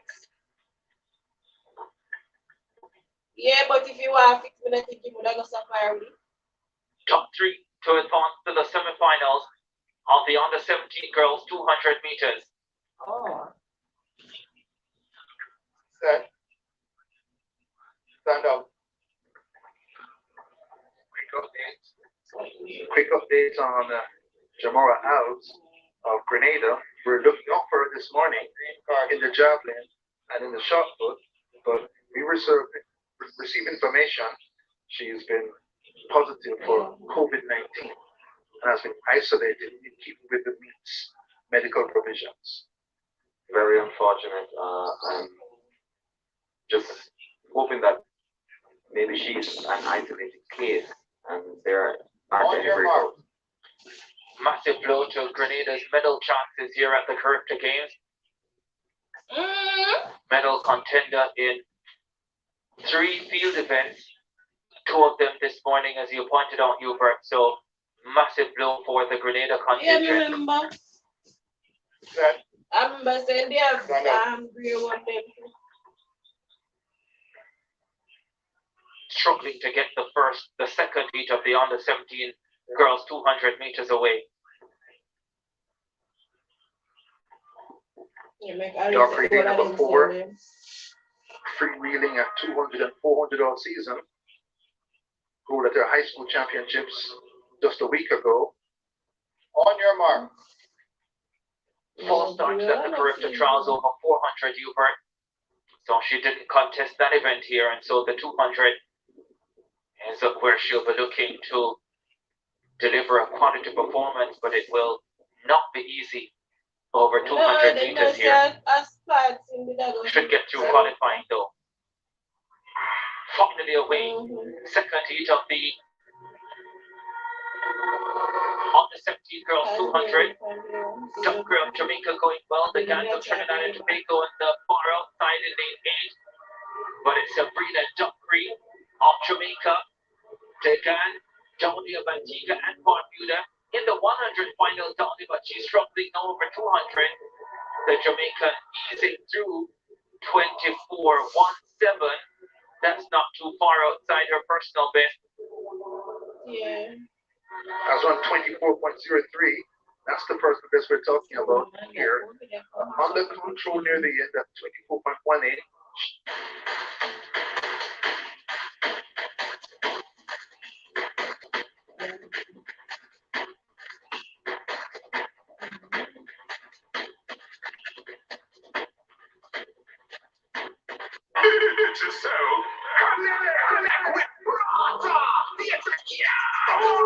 Enjoy all your favorite apps and more on Jamaica's fastest network. Activate the Prime Browser bundle for as low as $175 by dialing *147 number sign from your Digicel phone or in the My Digicel app.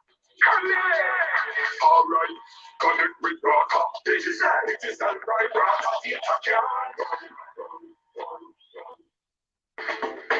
In the heart of Kingston's business mecca is a 17-story gem. The Jamaica Pegasus Hotel offers luxury to all our visitors for business or leisure. Relax in one of our many deluxe suites with mountain or pool views. Savor the array of culinary delights in our Blue Window restaurant. Enjoy complimentary breakfast or visit our 24/7 cafe. We boast 9 extensive conference facilities for your meetings and banquets. We look forward to welcoming you soon at the Jamaica Pegasus Hotel.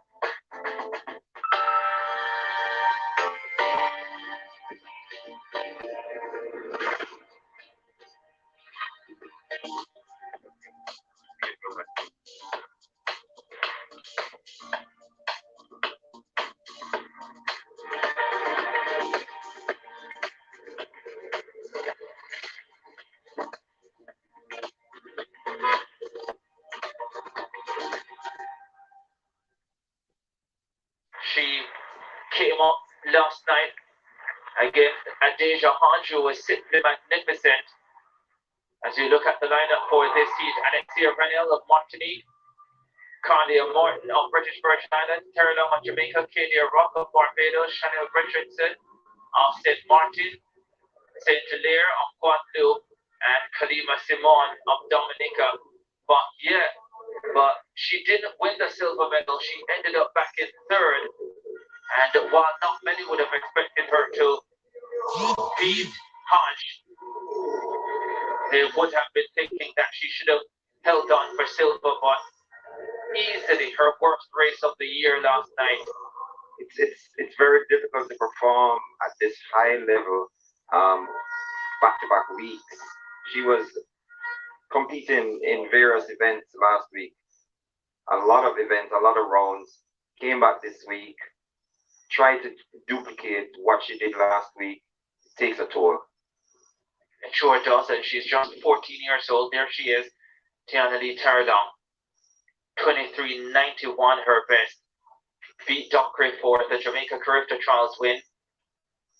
Let's see if she can regroup over 200. Set. Oh. Looks like Chanel Richardson of St. Martin who went flying up to the blocks. That's what you call a false start.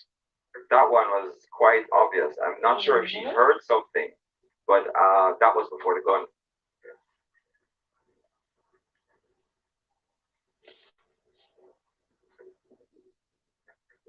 Always so difficult to watch these moments. There it is. Yeah. Do I have to go? Yes. That's what I read as you were. Wow. It's a heartbreaker, but this is the false start rule applied since 2010, voted on in Berlin in 2009, and effective at all meets across the spectrum all over the world. Many don't like it. I can tell you now, I was just going to say that from an athlete's perspective, we are not in favor of this rule. If Maurice Bucknell was still competing, he would focus on the long jump because then he'd have 6 opportunities. Hopefully 6. If he's good enough. Away they go, third heat. On the 17 girls, 200 meters. Tiana Lee Terrelong of Jamaica going well. She's gone by Rock of Barbados and transitions down the stretch with the advantage. She's comfortable as well. Terrelong ahead of Rock of Barbados. 3 short to go through. And the Terrelong leads them in qualifying ahead of Rock. And it looks as if Alexia Fresnel of Martinique came through in 3rd position to get the final automatic spot. And 25.09 easy does it, given the amount of running.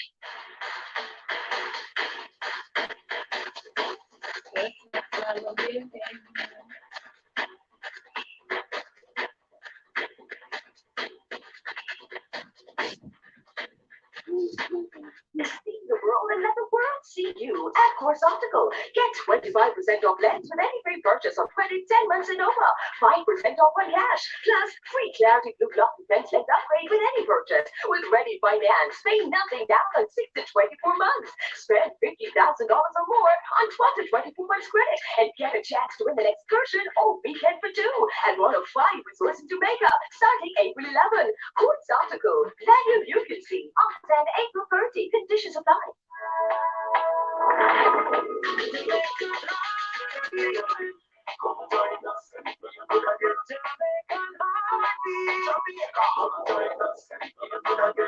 Can you feel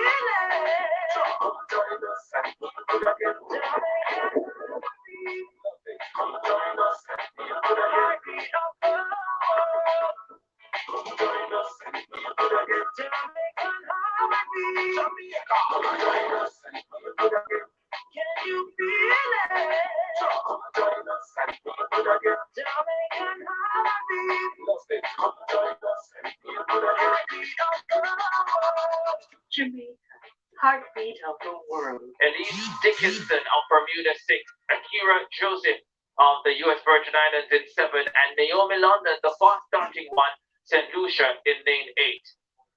Hard to clean their clocks last night in the 100 meters, down to 11.29. There she is, easy as 1, 2, 3. Great starter. Her technical form very, very good. This is just a semi-final. She qualified really well in the 100. I expect a similarly smart performance in this semi now. You're saying smart, but sometimes It's just the first round, Hubert. Not quite the semi-final yet, but I know you're anxious.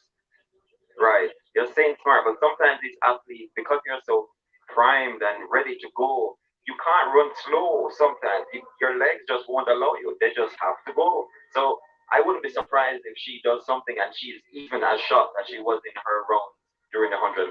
Quality quality 8. Thank you. 25-1 Augustine, 25-3 near right. Henry, 25-3-0 on the outside London, 25.09. So that's what Hodge, the 100 champion, trained and blessed with burning speed. I guess run the first 100 sharply, and then she can cruise down. Comes in with a 23.65 clocking. Only Terry Long at 23.91 has broken 24 seconds in the field. On your mark. Outside of 100 course. Little breeze up the backstretch. There's the yellow flag. Is that the corner flag on the football field? Standing straight up, blowing towards Ligani. The 100 champion starts her 200 campaign from lane number 4. In Jamaica, they call that the lane of favorite. Not only in Jamaica, I think everywhere. Set. Brought back.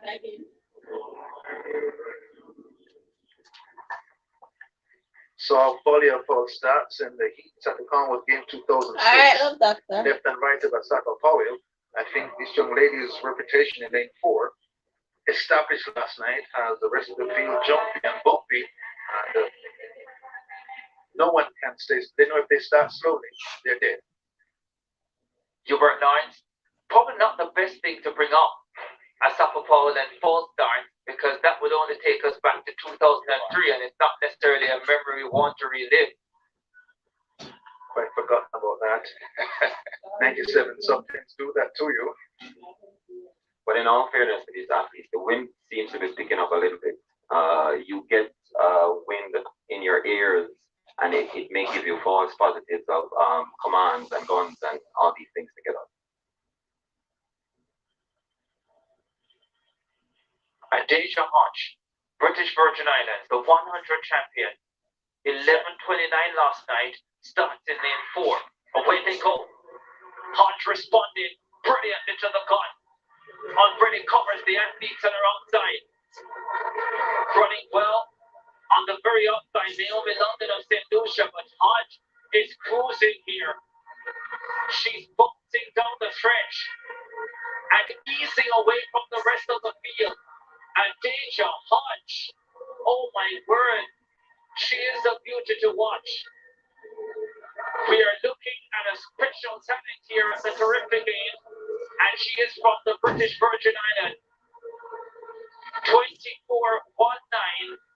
That was very easy. Negative 2.3 meters per second.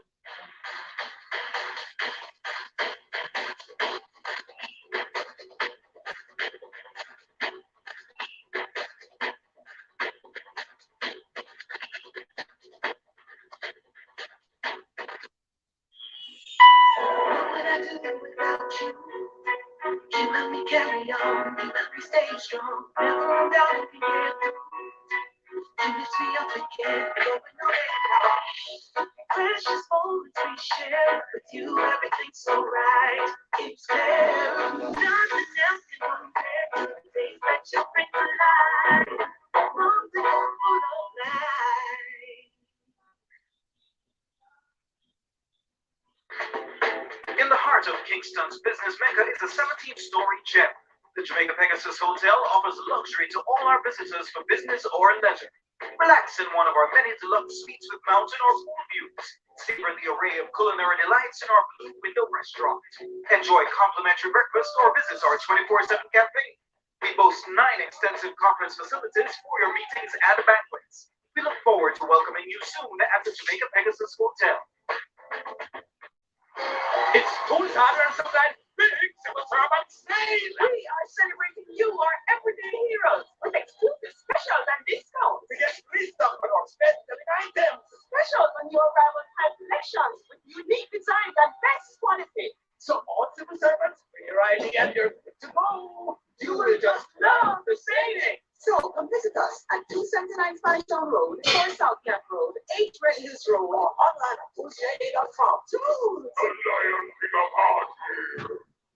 William Sharp of St. Kitts and Nevis on the runway.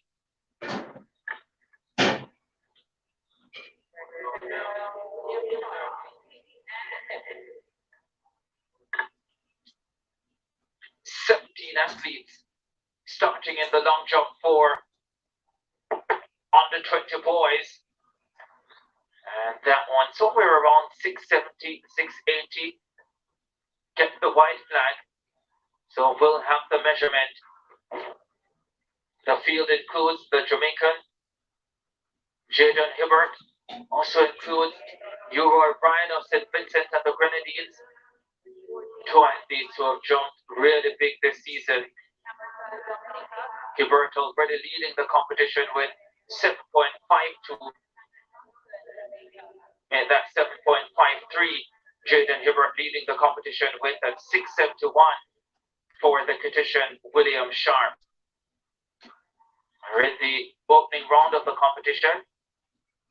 There's competitor 221, Americ Chanku of Guadeloupe.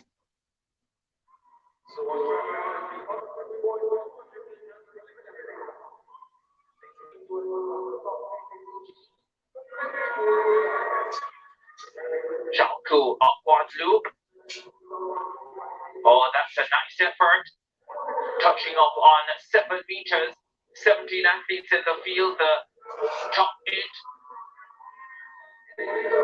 should get 3 further jumps after they all get 3.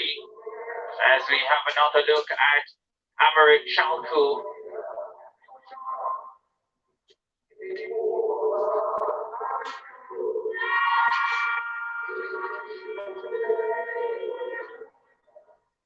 Very nice hitch kick on that jump.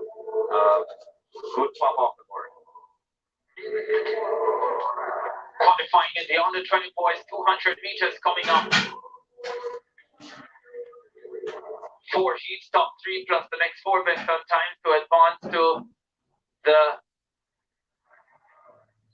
semifinals.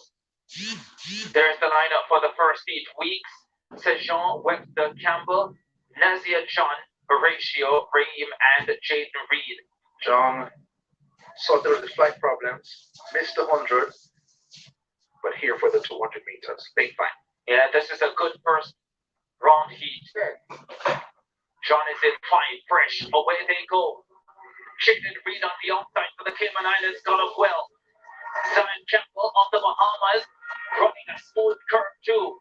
Campbell of the Bahamas had the lead. Nancy and Sean left the chase. Sean, high knees, fresh, step forward and shut down. Reed comes through in the third spot. Dan Campbell, the Bahamian, gets second. The world under 20 100 finalist missed the 100 yesterday because of flight problems. No problems in qualifying. 21:52 wins the first heat. Hasn't run too many 200s. Oh. Before it gets worse, take Benjamin's Relief for stuffy nose, cold, flu, cough, sinus, and allergy symptoms. Lay back, relax, and get fast, effective relief from Benjamin's, a trusted name for over a century.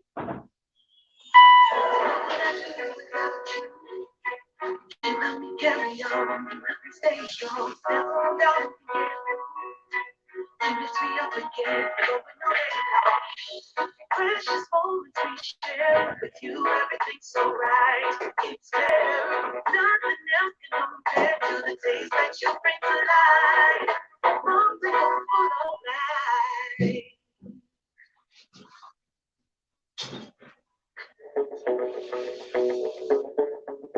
Jamaica, best decision ever. Feel the sand between your toes and the gentle waves of the sea on your skin.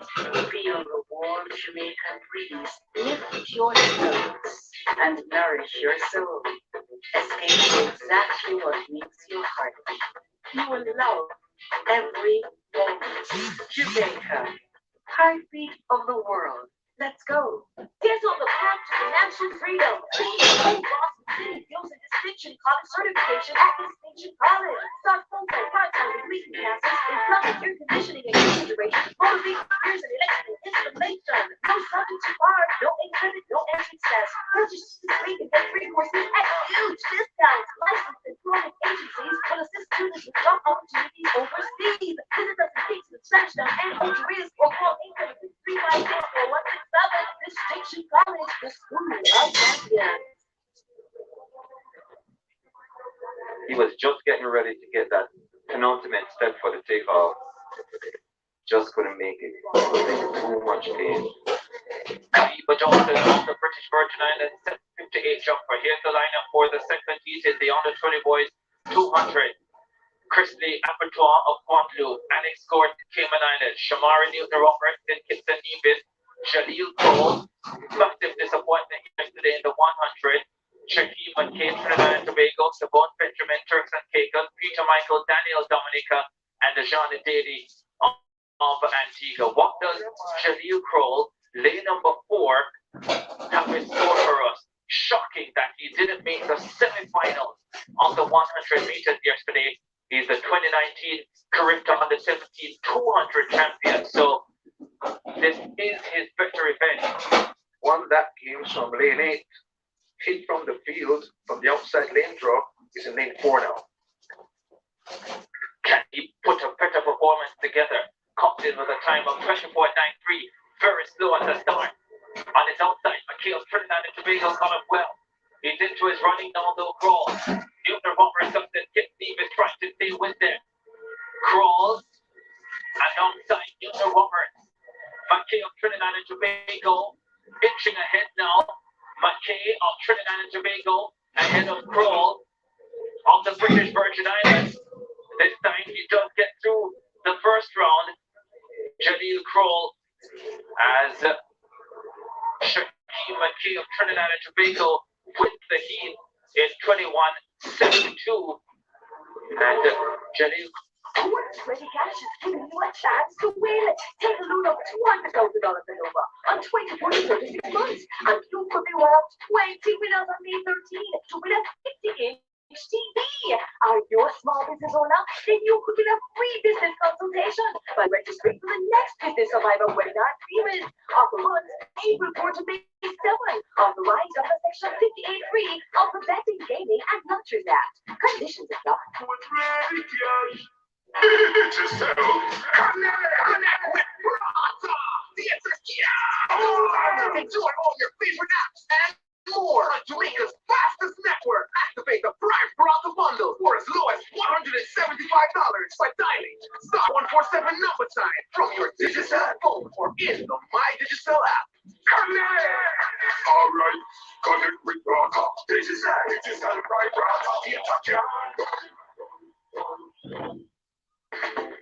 In the heart of Kingston's business mecca is a 17-story gem.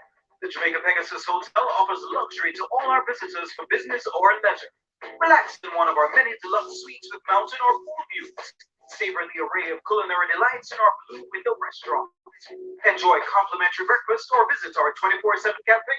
We boast 9 extensive conference facilities for your meetings and banquets. We look forward to welcoming you soon at the Jamaica Pegasus Hotel. 400 final last night. Rainier Chaudhary of the U.S. Virgin Islands, Key Anthony Benjamin of St. Kitts and Nevis, Davidson of Jamaica, Bell of the British Virgin Islands, Anianda Durab of Turks and Caicos, Tyrone Webster of Aquila, and Devon Rick Mack of St. Vincent and the Grenadines.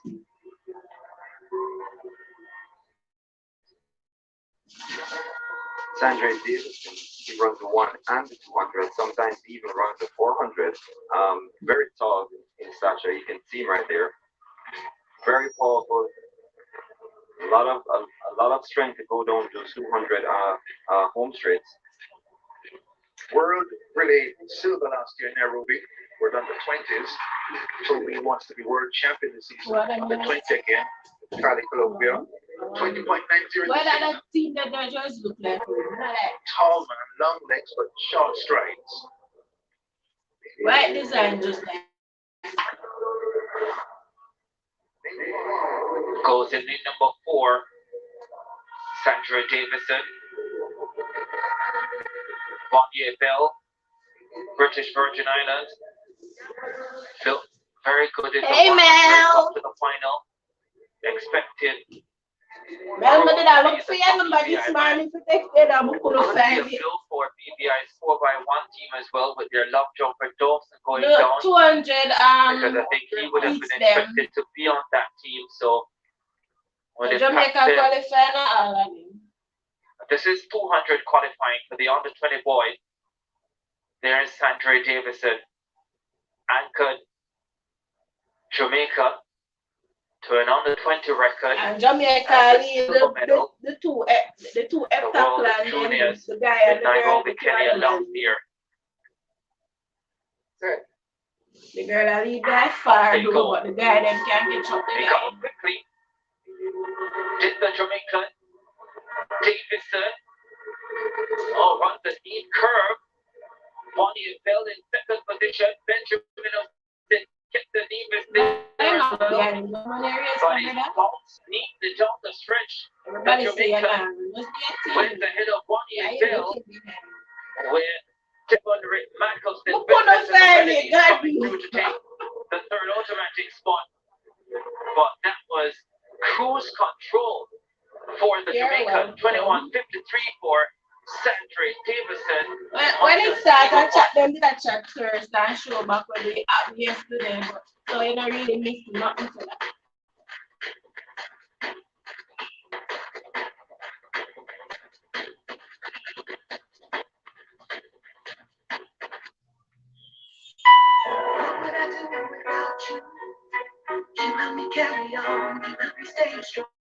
Never down again. Unity up again. Going on. Precious moments we share with you. Everything's so right. It's there. Nothing else can compare to the days that you bring to life. Something full of life.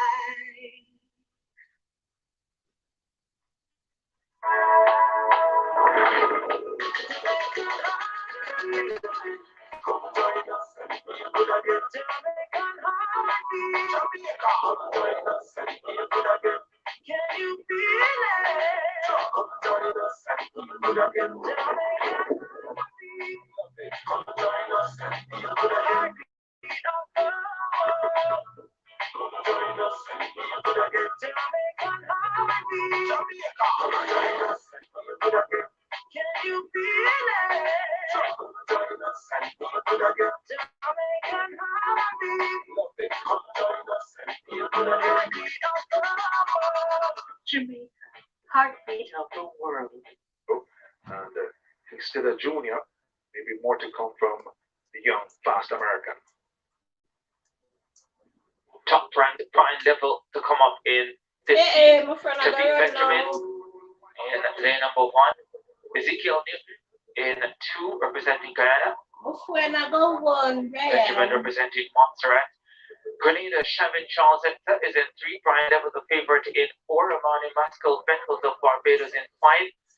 Leon Harms of Aruba in 6. Kyle Lawrence of St. Vincent and the Grenadines in 7. And Rion Riley of Guadeloupe in lane 8.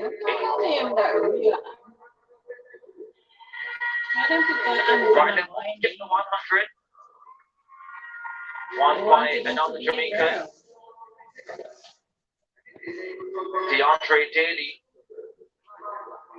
but he comes in relatively fresh for the 200 level, which I think is his better event. And also don't forget that when Level came onto the scene in 2020, he did so as a 400 hurdler who doubled in the 200. And then after the pandemic, he was a sprinter and a very fast one as well. That just shows you his range. 100, 200, 400, 400 hurdles. Off they go. Oh, he got left in the block, Brian Level. Great start for Lawrence of St. Vincent and the Grenadines. Level catches up to the field though, and actually leads turning for home. Brian Level, the Jamaican.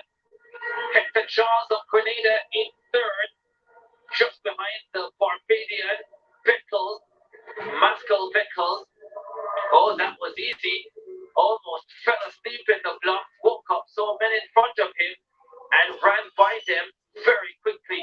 Brian Level qualifies at 21:57, minus 1.4 meters per second to win speed. Don't get left on from fast then.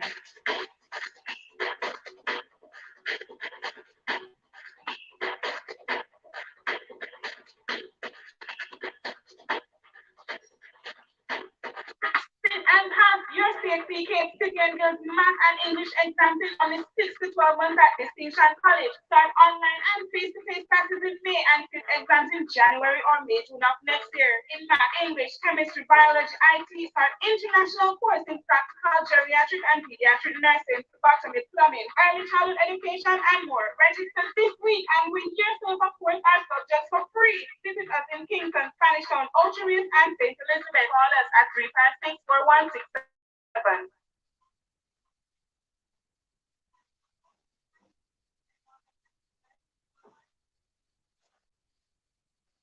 Oh, and you pass me this. In the heart of Kingston's business mecca is a 17-story gem. The Jamaica Pegasus Hotel offers luxury to all our visitors for business or leisure. Relax in one of our many deluxe suites with mountain or pool views. Savor the array of culinary delights in our Blue Window restaurant. Enjoy complimentary breakfast or visit our 24/7 cafe. We boast 9 extensive conference facilities for your meetings and banquets. We look forward to welcoming you soon at the Jamaica Pegasus Hotel. Here's another look at it. Speeds down the runway. Lovely lift. Great extension into the pit. And the Jamaican number one, hadn't finished in the top two at the Jamaican Curtain Trials. 7:56. He had the lead. 7:53 on his first round effort. Here's the high jump champion from Aaron Antoine of Trinidad and Tobago. He's a 1-5 long jumper, but you expect him to improve that here at Caribbean. Sir, please to go and sit down. Your body not tired. We are in the second round of the under-20 boys long jump. You know, so long. It's the fourth. Well, that's a decent effort. I think it's over 7 meters. In too long, man. His personal best. That is so unfair. Too long. Tracking that takeoff leg. Big bang onto the takeoff board. Lots of jumps last night to 216 and the third attempt. Maurice, and here he is.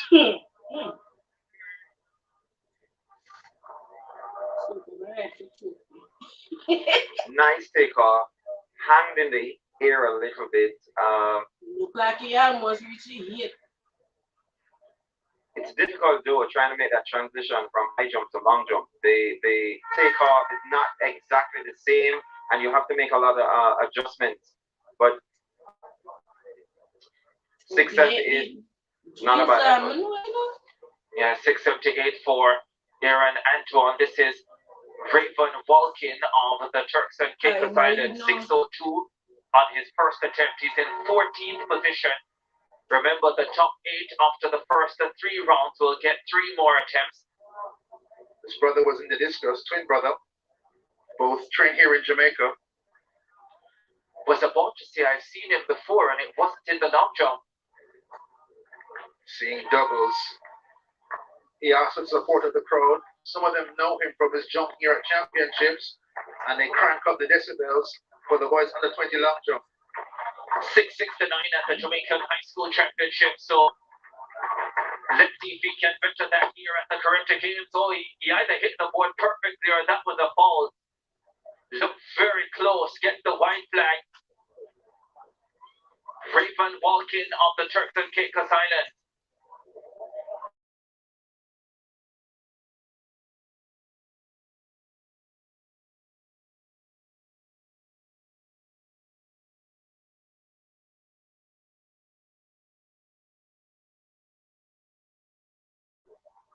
He's fast. Here he is.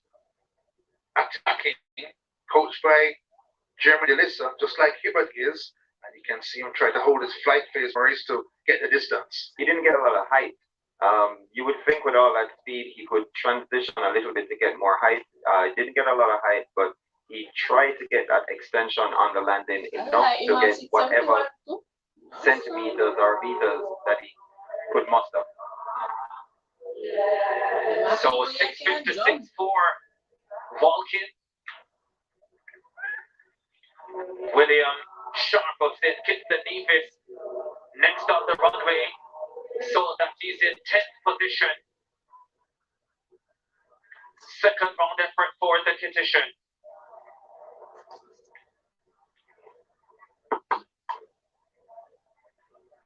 And 650, 640 region gets the white flag. The wind probably just with the long jumpers now. As we have a look at this effort from William Sharp of St. Kitts and Nevis.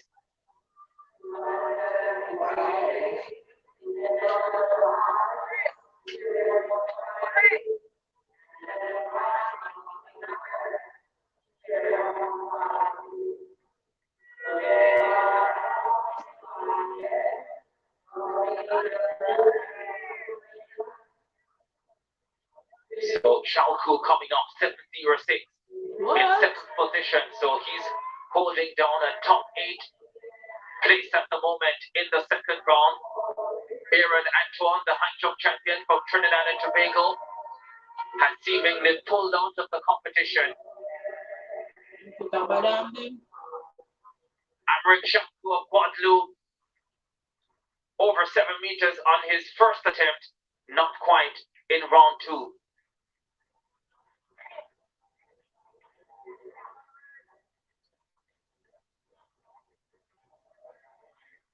Runs comfortably on the runway.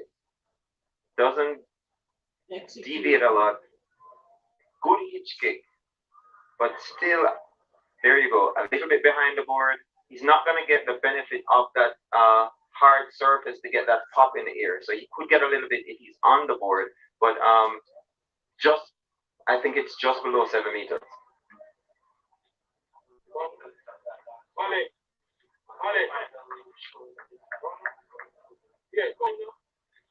Aaron Spencer of Barbados in 12th position at the moment. He is a 730 jump put. Was 671 that last effort for Chanko of Guadeloupe. To Spencer of Barbados. Kaiba Dawson of the British Virgin Islands. One of the medal favorites coming in has pulled out with an injury as well. Spencer outside the top 8. Needs to be over 7 meters to get in there. Oh, great speed on the board. And that is over 7 meters for sure. That should be good enough to have him in the top 8 for now. In the second round of the long jump. That was a decent effort. Very good. Ramon Bailey, 2-time national champion. Very quick around that one, babe. Very, very aggressive. A good pop. A lot of extension on that landing. Still not where you need to be. Could be a little bit too close on the board. Very fast. Nice effort. 7 meters and 30 this season. And reach for some of that distance to move up the standings on his second attempt. 684.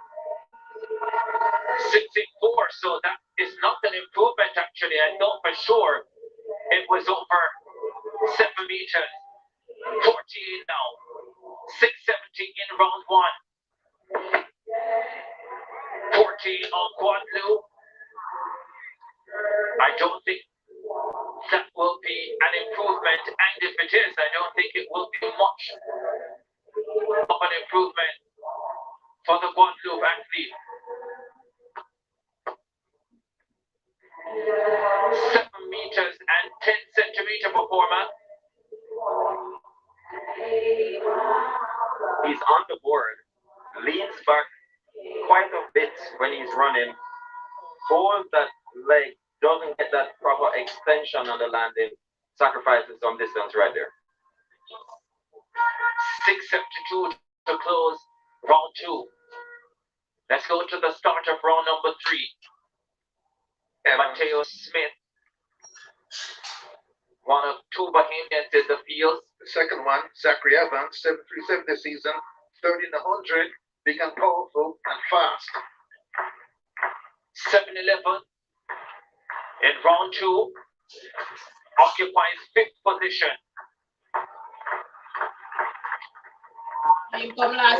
Short speed on the runway, almost lost control in the air.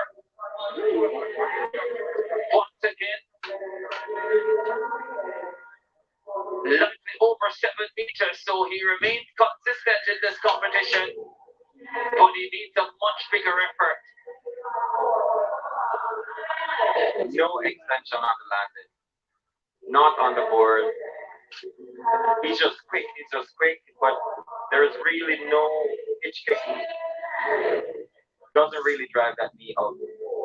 He uses his speed a lot to get his distance. Some great jumpers in Bahamian track and field history with Frank Rutherford and Levan Superman Sands.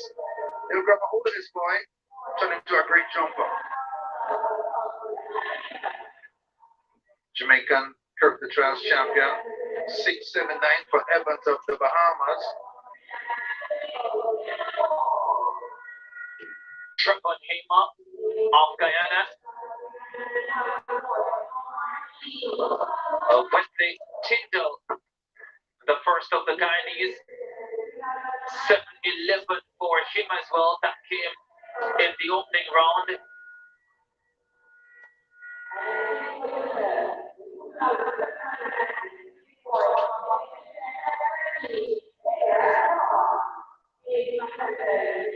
Can he improve?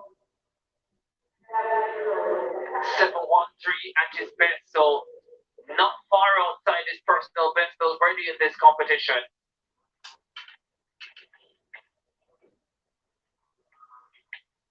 302 the leader, Jaden Hibbert of Jamaica. 756 his best mark. Came in the second round.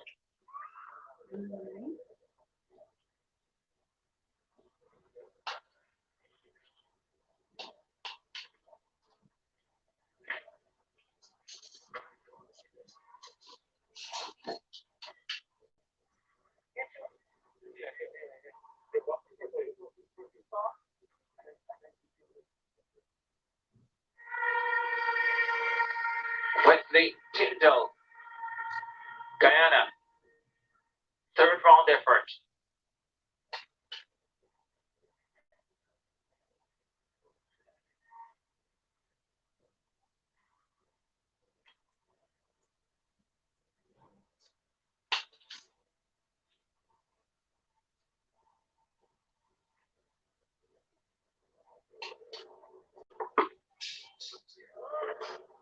That doesn't look bad, you know.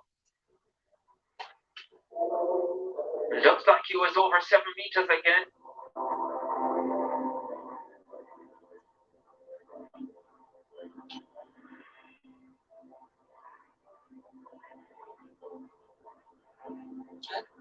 Wesley Tyndall, the Guyanese #1.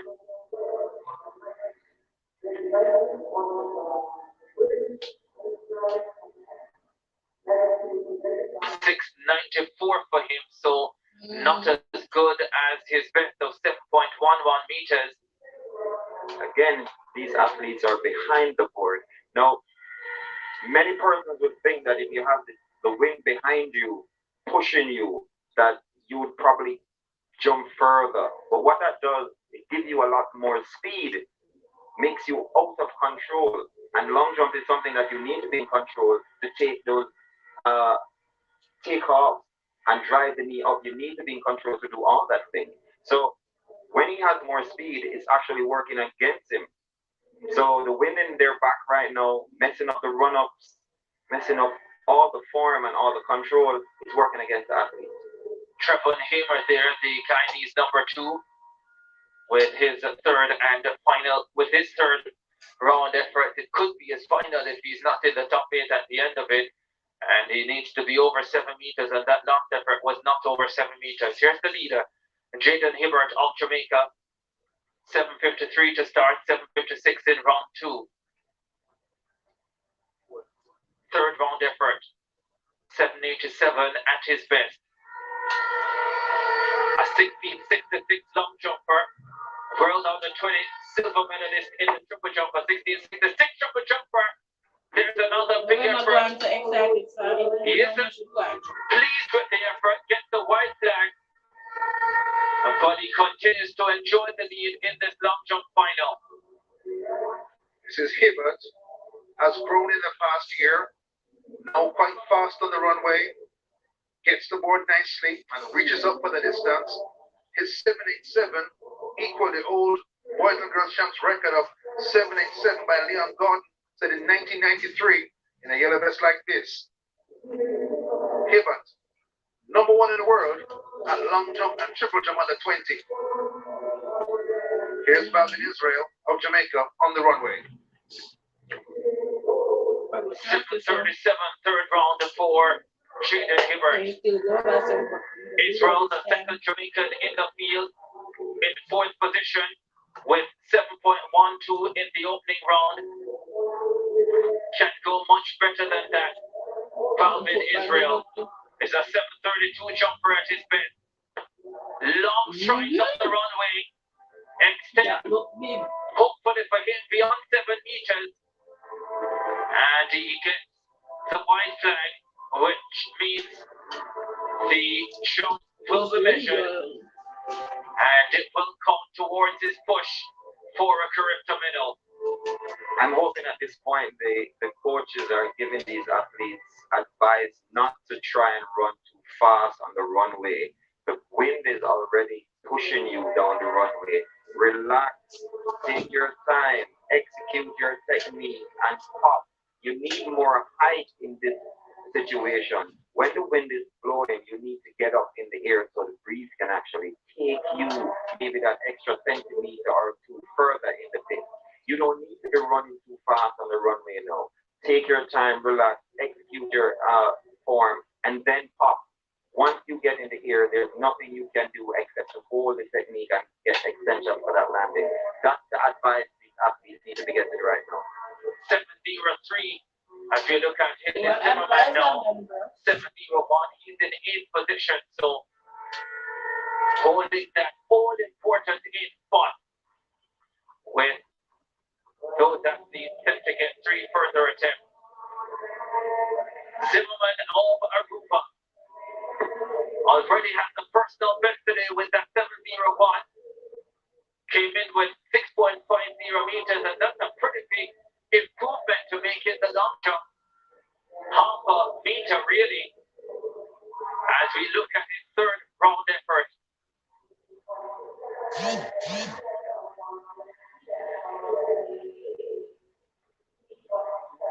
Behind the board, not a great jump, but the improvement, as you said, Ricardo, by his standards, simply tremendous.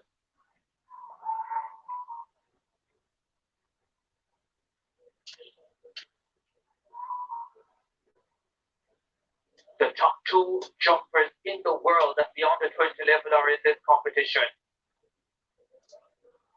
The second one, the world number 2, Ryan of St. Vincent and the Grenadines on the runway. He's in 3rd position though at 7:21. That was in round 1. Here is Ryan. Trains in Kingston at Jamaica College. Hits the board well, and that is a big effort. It's a red flag. Well, that's not good, except it won't count. So, about 3 meters over that threshold. But he was very composed on the runway, very composed, and I thought that maybe that coach that he's listening to gave him some advice. He was very controlled, and he popped very nicely in the pit. That could have been the winner right there. Another look at Ramon Bailey on the Turks and Caicos Islands. 3rd round effort for Walkin.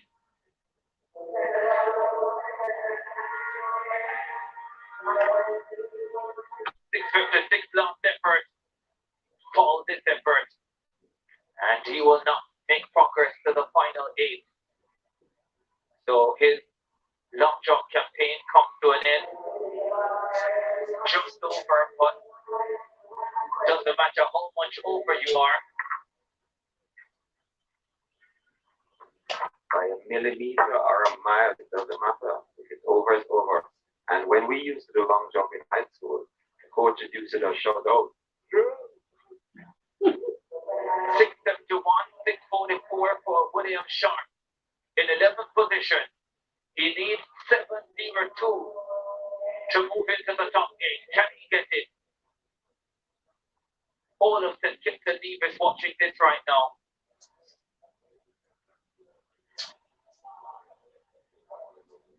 Sharp is fast, but almost an abbreviated extension into the pit. That cost him a lot of distance, I think. And the white flag he'll get, but the desired mark he won't. No, it doesn't look that way at all. He tried to just be composed on the runway, but he sacrificed a little bit of speed. There's a slight a balance that you have to have. He's on the board, nice, good position on the board. Didn't get a lot of strength and pop from that takeoff. As you said, abbreviated landing. Doesn't look like it was enough. Maybe about 6:20, 6:27 thereabouts.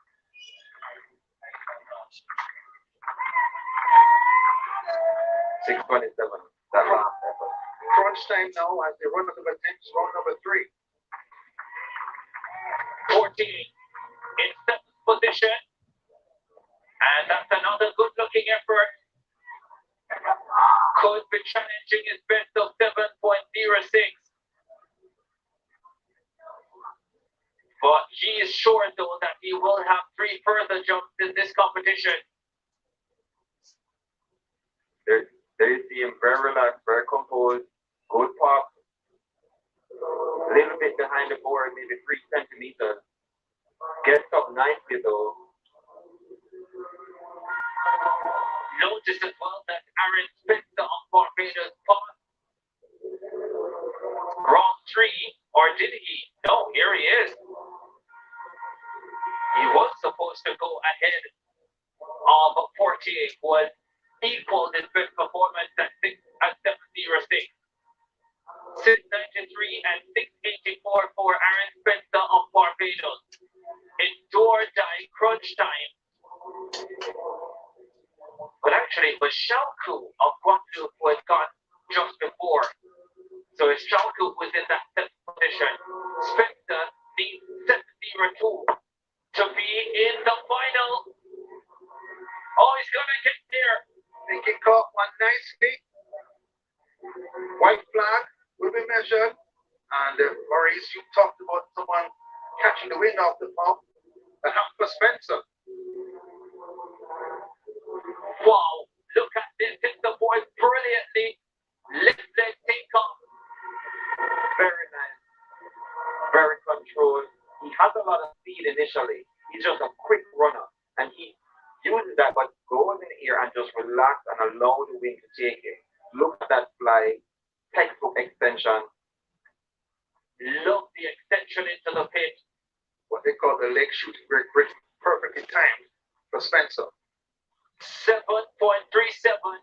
He's not only in the top 8, he's in a medal position now. What? 48. Last shot. No. Nope. He's out. The Guadeloupe number 1 coming in sees the number 2 make the top 8, and he doesn't.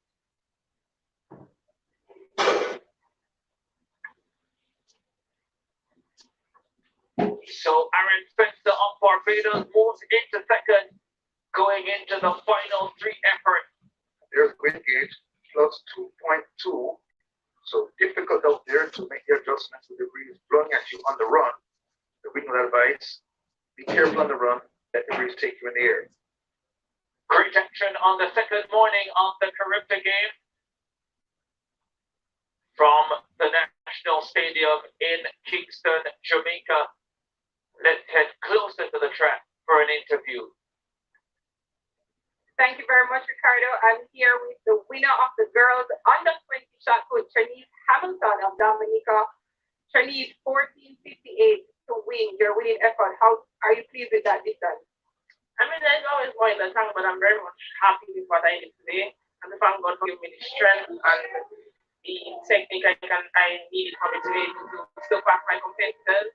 I mean, I love everybody for coming out and putting on their best and representing their country well. And I just want to thank everybody and God for the opportunity to compete for my last time at Caribbean level. You won Dominica's only medal thus far and it's a gold medal. What does that mean to you?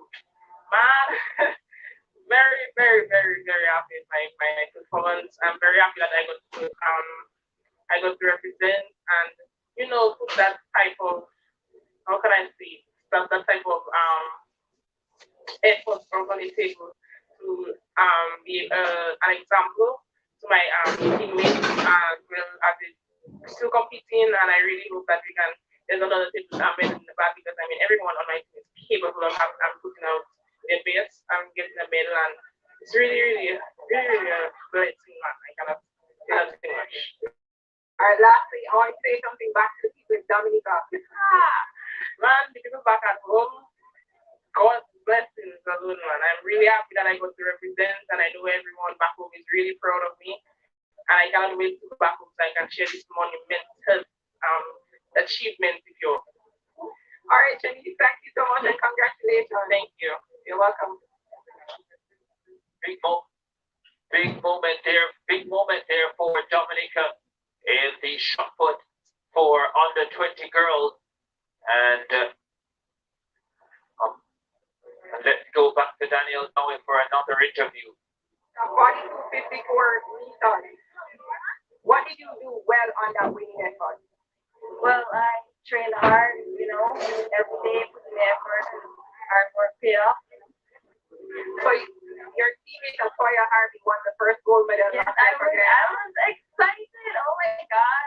And now you come to the second gold medal. What does that mean for you? It's a lot. Like, Guyana again, we can do things through friendship. Yeah. And lastly, what's your favorite thing about parenting Jamaica so far? The food is great, I will miss the food here. All right, congratulations and thank you very much. The shot put winner for under 20 girls, followed by the javelin throw winner for under 20 girls, Dominica and Guyana doing very well at the Caribbean Games. Dominica with their first medal, gold in the under 20 girls shot put, and Guyana with their second gold medal, having won the 1500 for under 17 girls last night, getting that gold medal there in the javelin throw for the under 20 girls. So fantastic performances coming from the young ladies. Have some fans tuned in. Warn you about the 200, but I know heats in some events. The boys in the 17-200, girls under 2200. No heat, they go straight to semis this afternoon in the second section of competition today. So if you're looking out for Granadistan and those people, they come up in the semis later on this afternoon. For sure.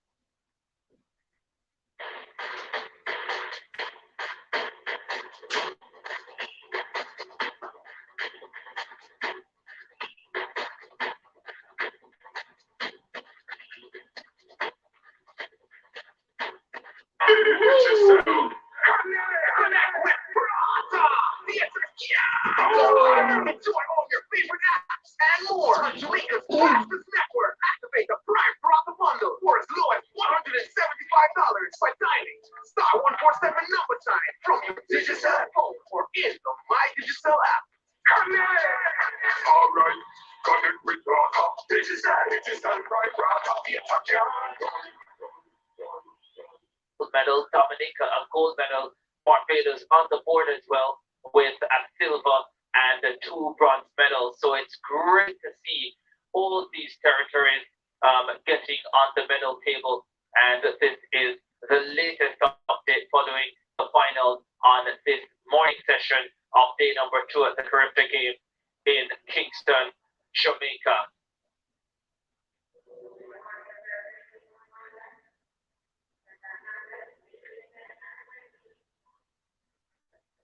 Heptathlon girls, the javelin throw is in progress. Remember, 8 competitors. This is the 3rd round of that event. Gianna Paul of Trinidad and Tobago with that effort in a medal position to start the day. This is the penultimate event in the girls heptathlon. The 800 meters to close their show later on today.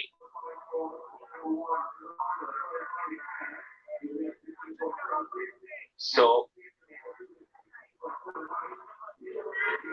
critical event is that we have a look at Consola, Luana Consola of Martinique. 7th is the javelin at 19.80, 7 of 8 competitors. She's 8th in the overall standing.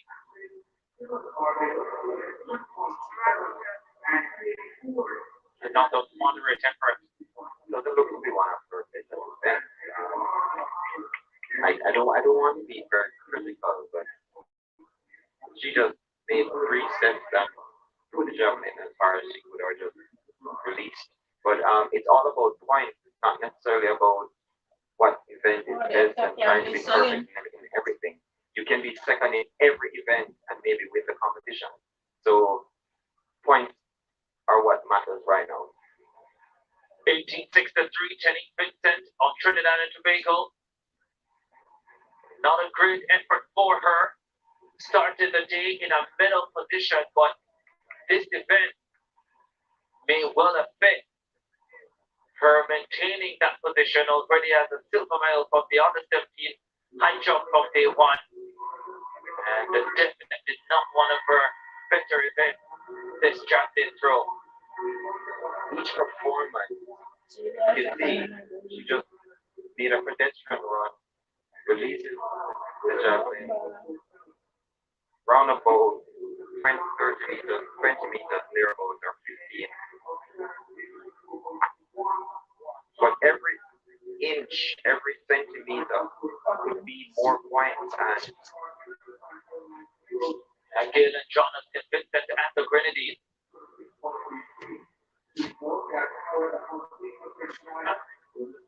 Another effort, well over 20 meters for her.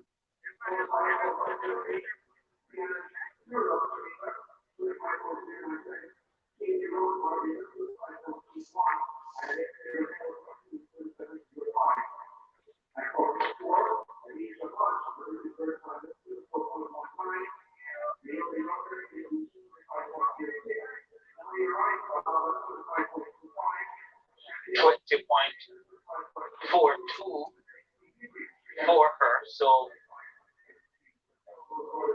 not as good as her previous effort. I think it looks like 20.92. Oh, your eyes are better than mine. You probably need more carrot. My least favorite vegetable. Wow. That's the end of the javelin throw for heptathlon girls. We'll endeavor to update you on the overall standing, just the 800 meters to come.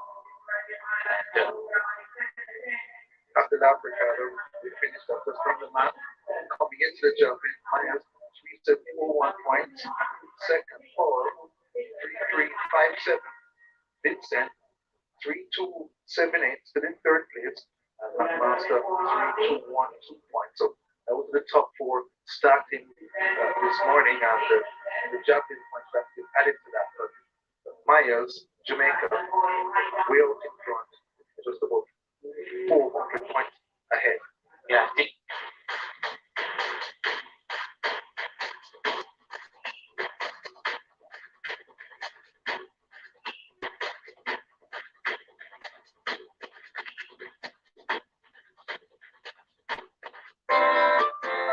It starts with the aroma of grandma's cake recipe, baked to perfection. The spice of ginger blended with pineapple, the splash of sauce finishing off your jerk chicken.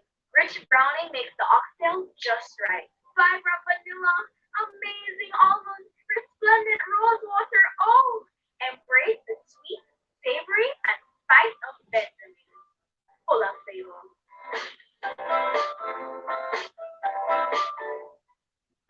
Experience true happiness at court when you pay as low as $89 weekly. True happiness is getting a chance to win cash and credit.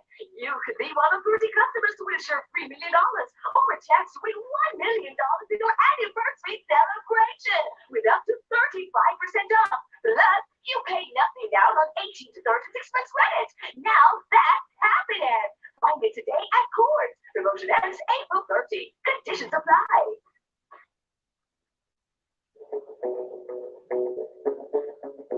Jamaica. Best decision ever. Feel the sand between your toes and the gentle waves of the sea on your skin. Feel the warm Jamaican breeze lift your spirits and nourish your soul. Escape to exactly what makes your heart beat. You will love every moment. Jamaica. Heartbeat of the world. Let's go. What would I do without you? You help me carry on, stay strong, never down the end. You lift me up again, going on. Precious moments we share, with you everything's so right. It's fair, nothing else can compare to the days that you bring to life. Something full of life.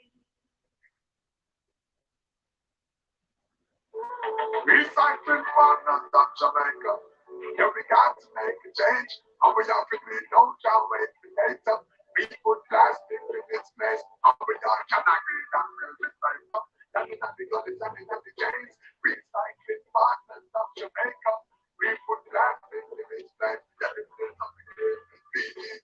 Someone in Italy, HBBE, buckle up against rain. Everybody roll me, now we got to roll me, no matter the day. This time and the day, the bitch up in the true jarring, play the play, not on the thing. And we know man, I got it in this game. No, we got to the top of them, I'm on the same. So this is not Jamaica, I'm saying it's time to make a change. Recycling partners, not Jamaica. People life, it's place. And we all can agree that we're the type of that is not because it's in the heavy veins. Recycling partners, not Jamaica. People life, it's place.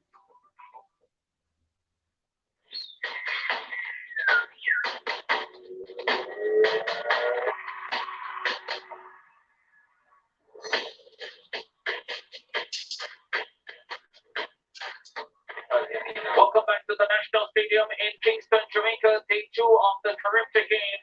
And we are heading to the closing stages of the long jump final for under 20 boys. The event being led by the Jamaican Jaqen Hibbert at 7.56 meters. And we are down to the final 8, who will have 3 more attempts to come in this competition. Aaron Spencer of Barbados with a third round effort of 7:37, getting himself in second position. At that stage, he wasn't even in the top 8, but when you talk about a clutch effort, that's exactly what he delivered.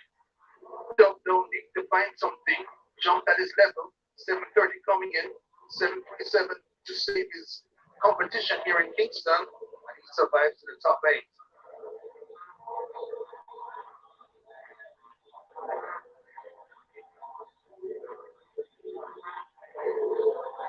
So 2-2-1 will get us going from Guadeloupe in the 8th position. Amrik Chalku, and start with an effort close to the 7-meter mark, but I'm not sure that will be too much of an improvement for Amrik Chalku of Guadeloupe. As a super runner, that's half the job done. As a tune-up his takeoff and flight technique. Definitely some tune-up required. The advice that I thought that coaches would be giving earlier, it still applies now. There's still ways. There's 3 more attempts. They have 3 more attempts to make a difference. We saw that clutch effort earlier, and we saw clutch effort last night in the high jump with Antoine, Antoine. He got a clutch effort, got over 16. Clutch efforts are there, the time is there. Just relax, take your technique, get your technique right. It can happen. West Mcintosh, 7-11 in 7th position.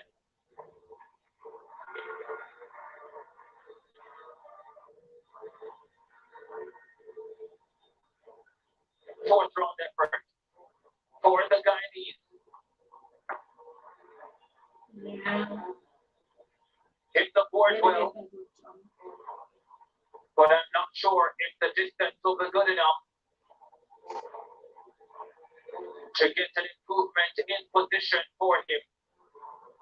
He has a nice run on the runway, but his takeoff and landing not so good. Doesn't spend a lot of time in the air, which at this point, that's what you need. The speed and that time in the air will give it a distance.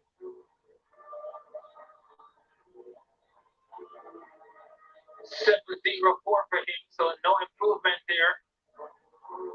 As you look at Zachary Evans of the Bahamas, 7-11 in the second round. His second best effort of 7-0-6 separates him from the Guyanese, so he's in 6th position. Zachary Evans of the Bahamas. Round 4 of the long jump final for under 20 boys. The Bahamian steel drums in the background. Right. But he can't jump to the rhythm. And he sees the red flag. They have thrown him off quite a bit because he was trying to concentrate. The behind him, tried to hold his composure, couldn't just do it. Here's the number 2 Jamaican. Falcon Israel. 7-12 in 5th position by 1 centimeter. The drum's not for him, but he finds the rhythm. Or does he? No, he Really, doesn't. why you never stop and go back here? Oversteps That's the where you board by find a long stuff. way and fails out of the attempt. Very unorthodox start to his run.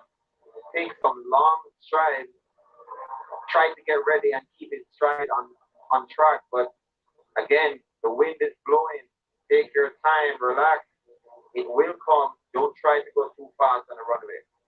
You are Ryan in 4th position. Ranked number 2 in the world as an under 20 athlete this season of intention. Has a personal best of 7.75 meters. But he sits outside the Caribbean medals at the moment. Here is Ryan. Nice, tall, and smooth down the runway. It's another good effort. Does he get the white flag this time? Yes, he does. Roy Ryan shifting a Caribbean medal here and producing what looks like a healthy effort in the 4th round. Wow, Has been battling pivot all season. A big foul in the first 3 rounds. Gets it together on the 4th attempt and moves up in the standings. Ryan, great job.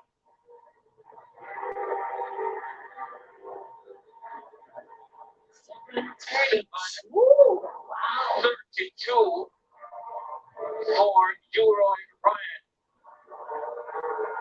This is Mateo Smith, who has now slipped into 4th position with his best of 7:30 that was in round 1, because Roy Ryan has now overtaken him.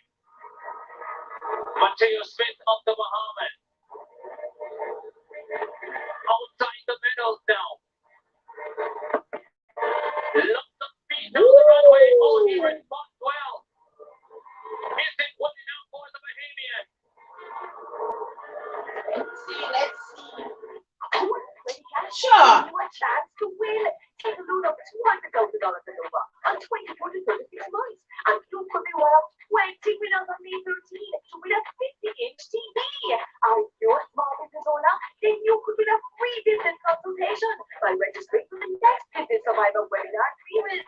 Offer runs April 4 to May 7. Authorized under Section 58(3) of the Betting, Gaming and Lottery Act. Conditions apply. Aaron Spencer, 7:37. Baldy have it at 7:31. Well, we'll get confirmation on that with 7:37 in the 3rd round. That has him in 2nd position.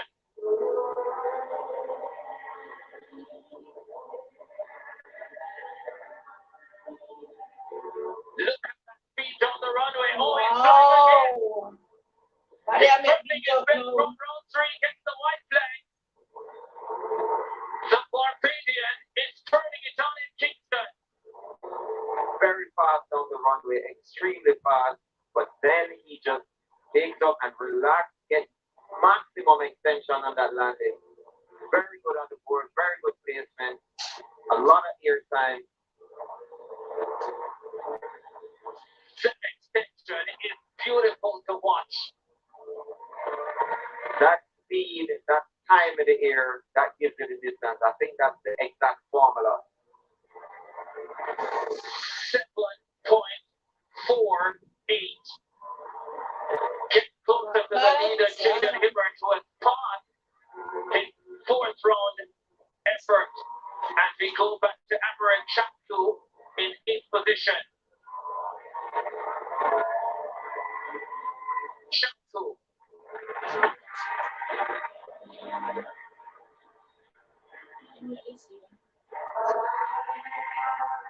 I think they have decided now that my advice should work. He's a little bit more reserved on the runway. He's more controlled. Just want to see if that control with that time in the air will give him the distance.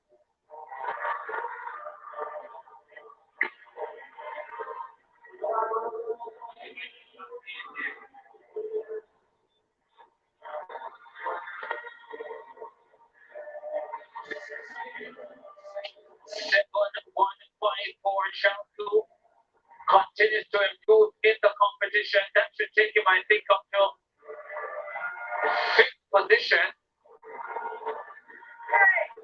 Great jump from Shalku. Continues to improve. The guy needs Wesley Tyndall now.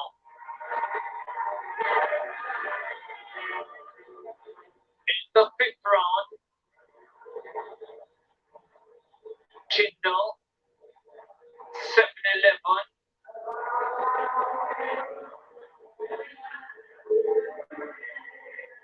Registered in 7th position.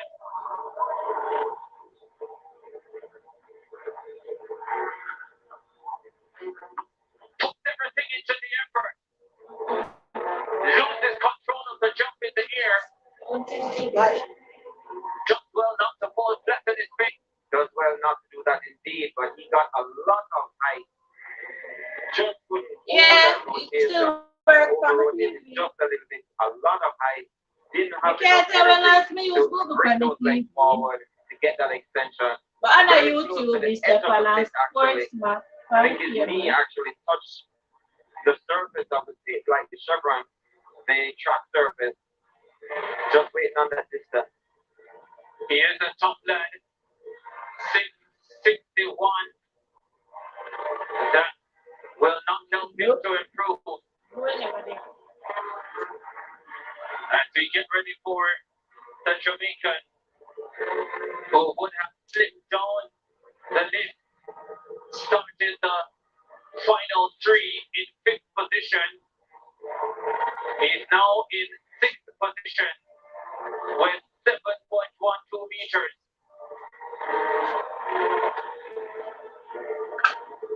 Can Israel produce a big mark? It's over 7. It looks over 7. Has the one to go with it. There's that announcer that starts very long stride, sits a little bit, trying to get quicker to get that penultimate step on that hitch kick up, holds the extension. There is the good height, nice extension. Just waiting on that distance. I wish Brian TV out. And maybe I can delete it and download it. An improvement for the Jamaican, but not in a medal position. Regains 5th position. Here is Euro Vine in the bronze medal position. Improved to 732 in round 4. So that's an incorrect graphic coming up there, but here is Ryan in bronze. That's not bad, but it is better than 748.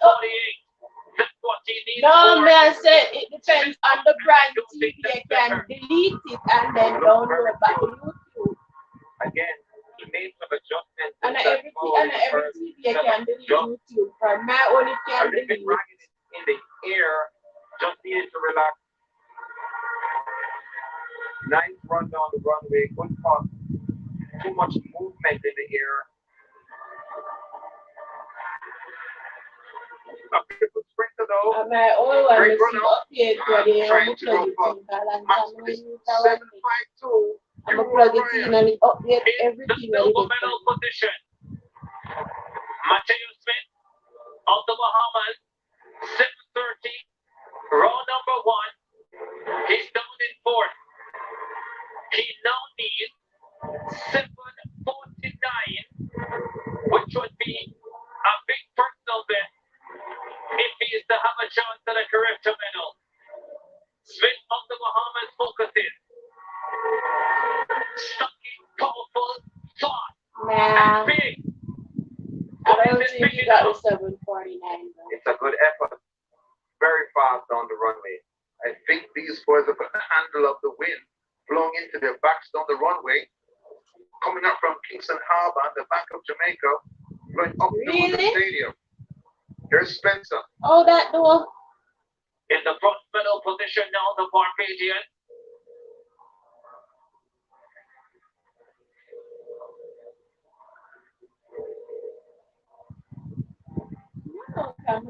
Getting ready for his fifth round there for 7:26 for Smith. The amount of app when we download from my one and then delete them back on the now. 7:48 Especially the movie app. in round 4. So I think something has gone wrong with the graphic. All the results coming up at 7:11 in the 4th round. He's 7:48. He's in the bronze medal position. He shows down the runway. Oh, that's massive. Maybe I forgot to get one of the box them. He's been getting pressure and pressure with each effort. And Aaron Spencer on Barbados might have just taken the lead in round 5 of the Caribbean under 20 long jump final. Oh, that is a terrific effort. Oh, look at that extension again. His third round effort was massive because he made a lot of adjustments. Very quick down the runway. Excellent down the runway. Good putt. Stays in here, relaxed. Get that extension. Made that adjustment from the third round. Comes back in the 5th round. And he's now ready. Wow, it was 7:43. The one with the most funny in her really work to that. Looks so much bigger than 7:43. Here is Jaden Hibbert. He realizes that his lead of 7:56 is being threatened. Show speed down the runway, nice and tall. Hit the board well. Was a name there, the battery when we Move the color of the flag, it's white. This bloke is changing up in Kingston. And Jaden Hibbert, the world #1, made sure to extend his advantage. Lovely round down the runway for Hibbert. Tall, adjusted to right off the board, and that is a big job. So far he's gone a quarter of the board, 20 cm. He gets 5. Here he is, front view, focused. Just look down to the board and then the peak and out there. I think he's taking the lead to a further distance for Jaden Hibbert. 7.62 meters. The Jamaican extends his advantage. We're in the final round now of the long jump. There's confirmation. Shaku of Guadeloupe. First to go. Final effort for him. Yeah. Won't put him in the medal. A little bit tired. Long competition. Breeze swirling back and forth. A fair jump, but not the best.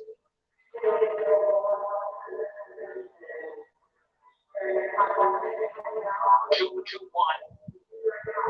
Amric Shaku of Guadeloupe.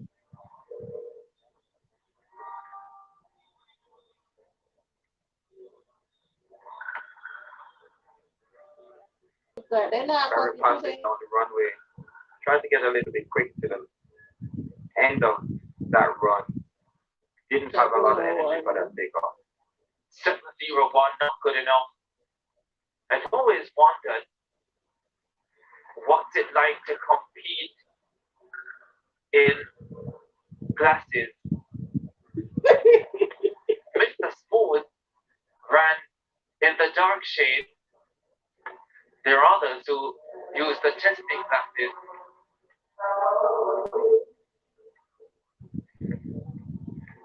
Is that not the lead balloon?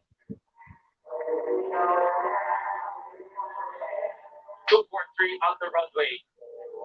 Guyana's Wesley Tyndall. Final round for him.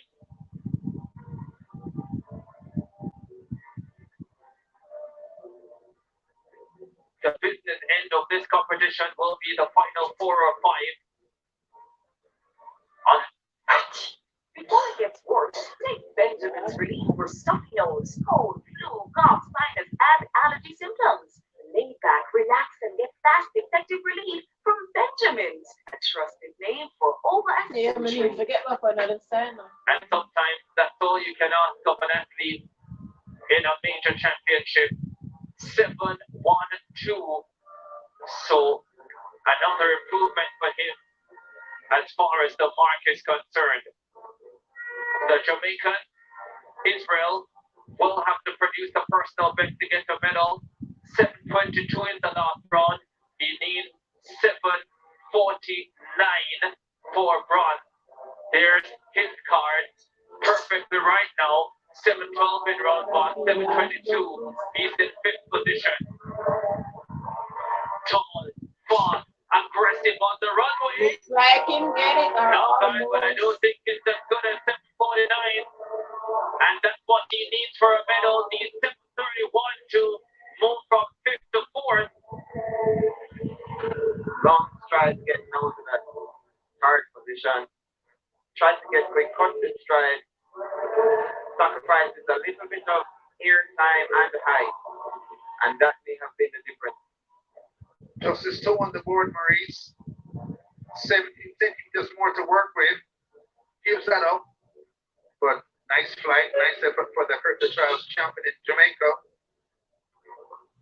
Equal is Kirk the Trials winning mark at 7.22. Here's Ryan. 7-1-8 in the final round. Ryan is in the silver medal position. 7.52 meters in round 5. He needs 7.63 to take the lead. The world number 2 is in second behind the world number 1. Ryan falls. Silver is what he'll get. World ranking upheld. Number 2, short of world number 1. Silver for you, Ryan. Great season. Unless the Bahamian Mateo Smith can produce something special, super special, on his final attempt. Smith of the Bahamas.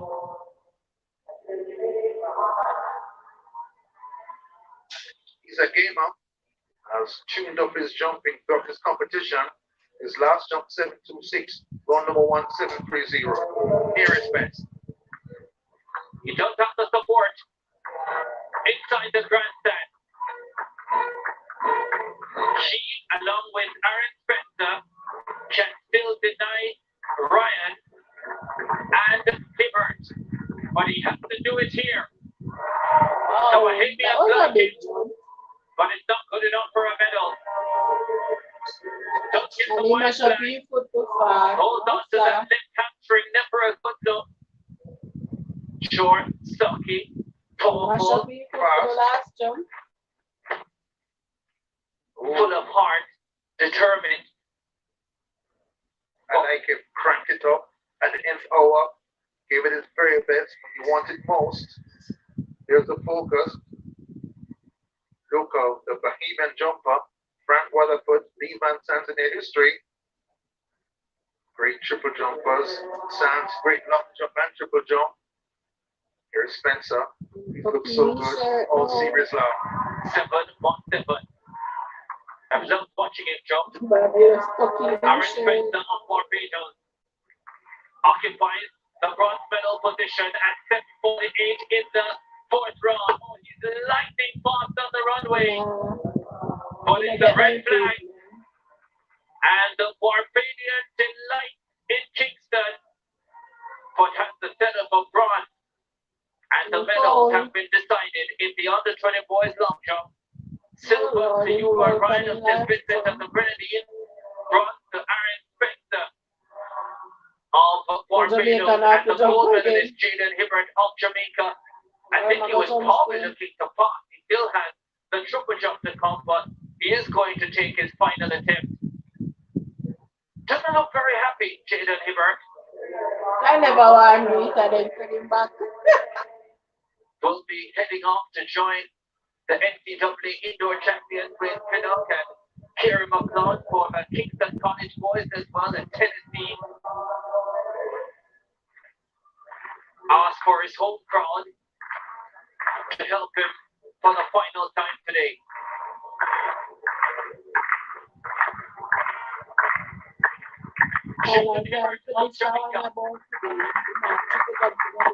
Hit the board well. Not a healthy effort. Not too sure it's better than his 7.62, though gets the white flag. And the world under 20 number 1, the world under 20 triple jump silver medalist, comes to the Caribbean Games and wins the first of what he hoped will be 2 gold medals. board on his final attempt. Maybe he moved his run up a little bit. I've been hitting the board the last 3 or 4 times. A little sneak peek at the board where he's weak now. And job done though. This one imperfect. Earlier jump gets him gold. Looks up to the fans. He asked them to come out in numbers. And they have. It's 7-9. Last round for the champion. But I think he just made an adjustment because the wind was blowing him so fast on the runway. He took it back and maintained his stride. Didn't necessarily go any faster, and then that caused him a little bit of centimeter behind. I wonder as well if the wind died down at that final jump. Jack didn't seem to be going as hard as they were before, but that concludes. That's an exciting way to conclude the morning session with the long jump for under 20 boys. Yeah.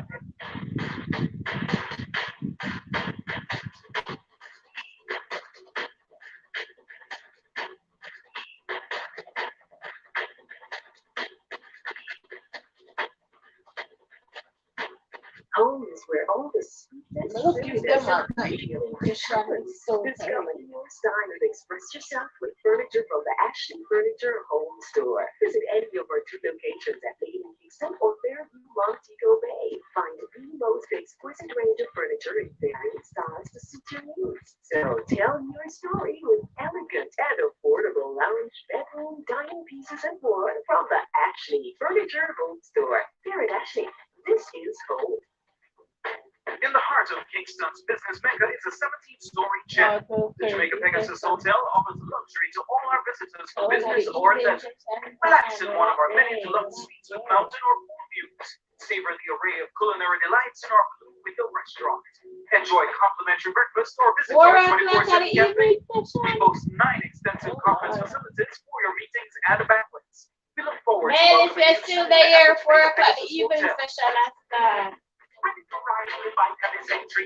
What's it, right, watch it entry. But if the bike's moving and trending, it's a lucky dollar off them plenty. Ready to ride and swap, bikes. The jockey got bombs, bikes. The only enemy, we see a big and swallow. Ride them up, fight them, and lucky dollar. In the field was rather good, we have to say the very least. All right, so I'm here with the team. Let's start analyzing some of the big performances from the morning session. By looking, of course, at some of the individuals who really caught our eye. There were some noteworthy performances from individuals who you both singled out, saying, I want to say a little bit about that young man or that young lady. Let's start with Tiana Lee Terry Long in the under 17 200 meters girls team. Yes, George. I mean, she won her heat comfortably this morning. But I'm seeing something here that caused me a bit of concern. In the 100 distance, she ran 11.6 in the first round, 11.8 in the second round, in the semifinal, came back in the final and struggled in the final. Anybody who knows anything about running rounds or competing in a tournament type competition knows that you don't run your best race before the final. I am hoping that her coaches can implore her to run well within herself before she gets to the final, because even she ran relatively comfortably in the heat, but still, I think she was working way too hard.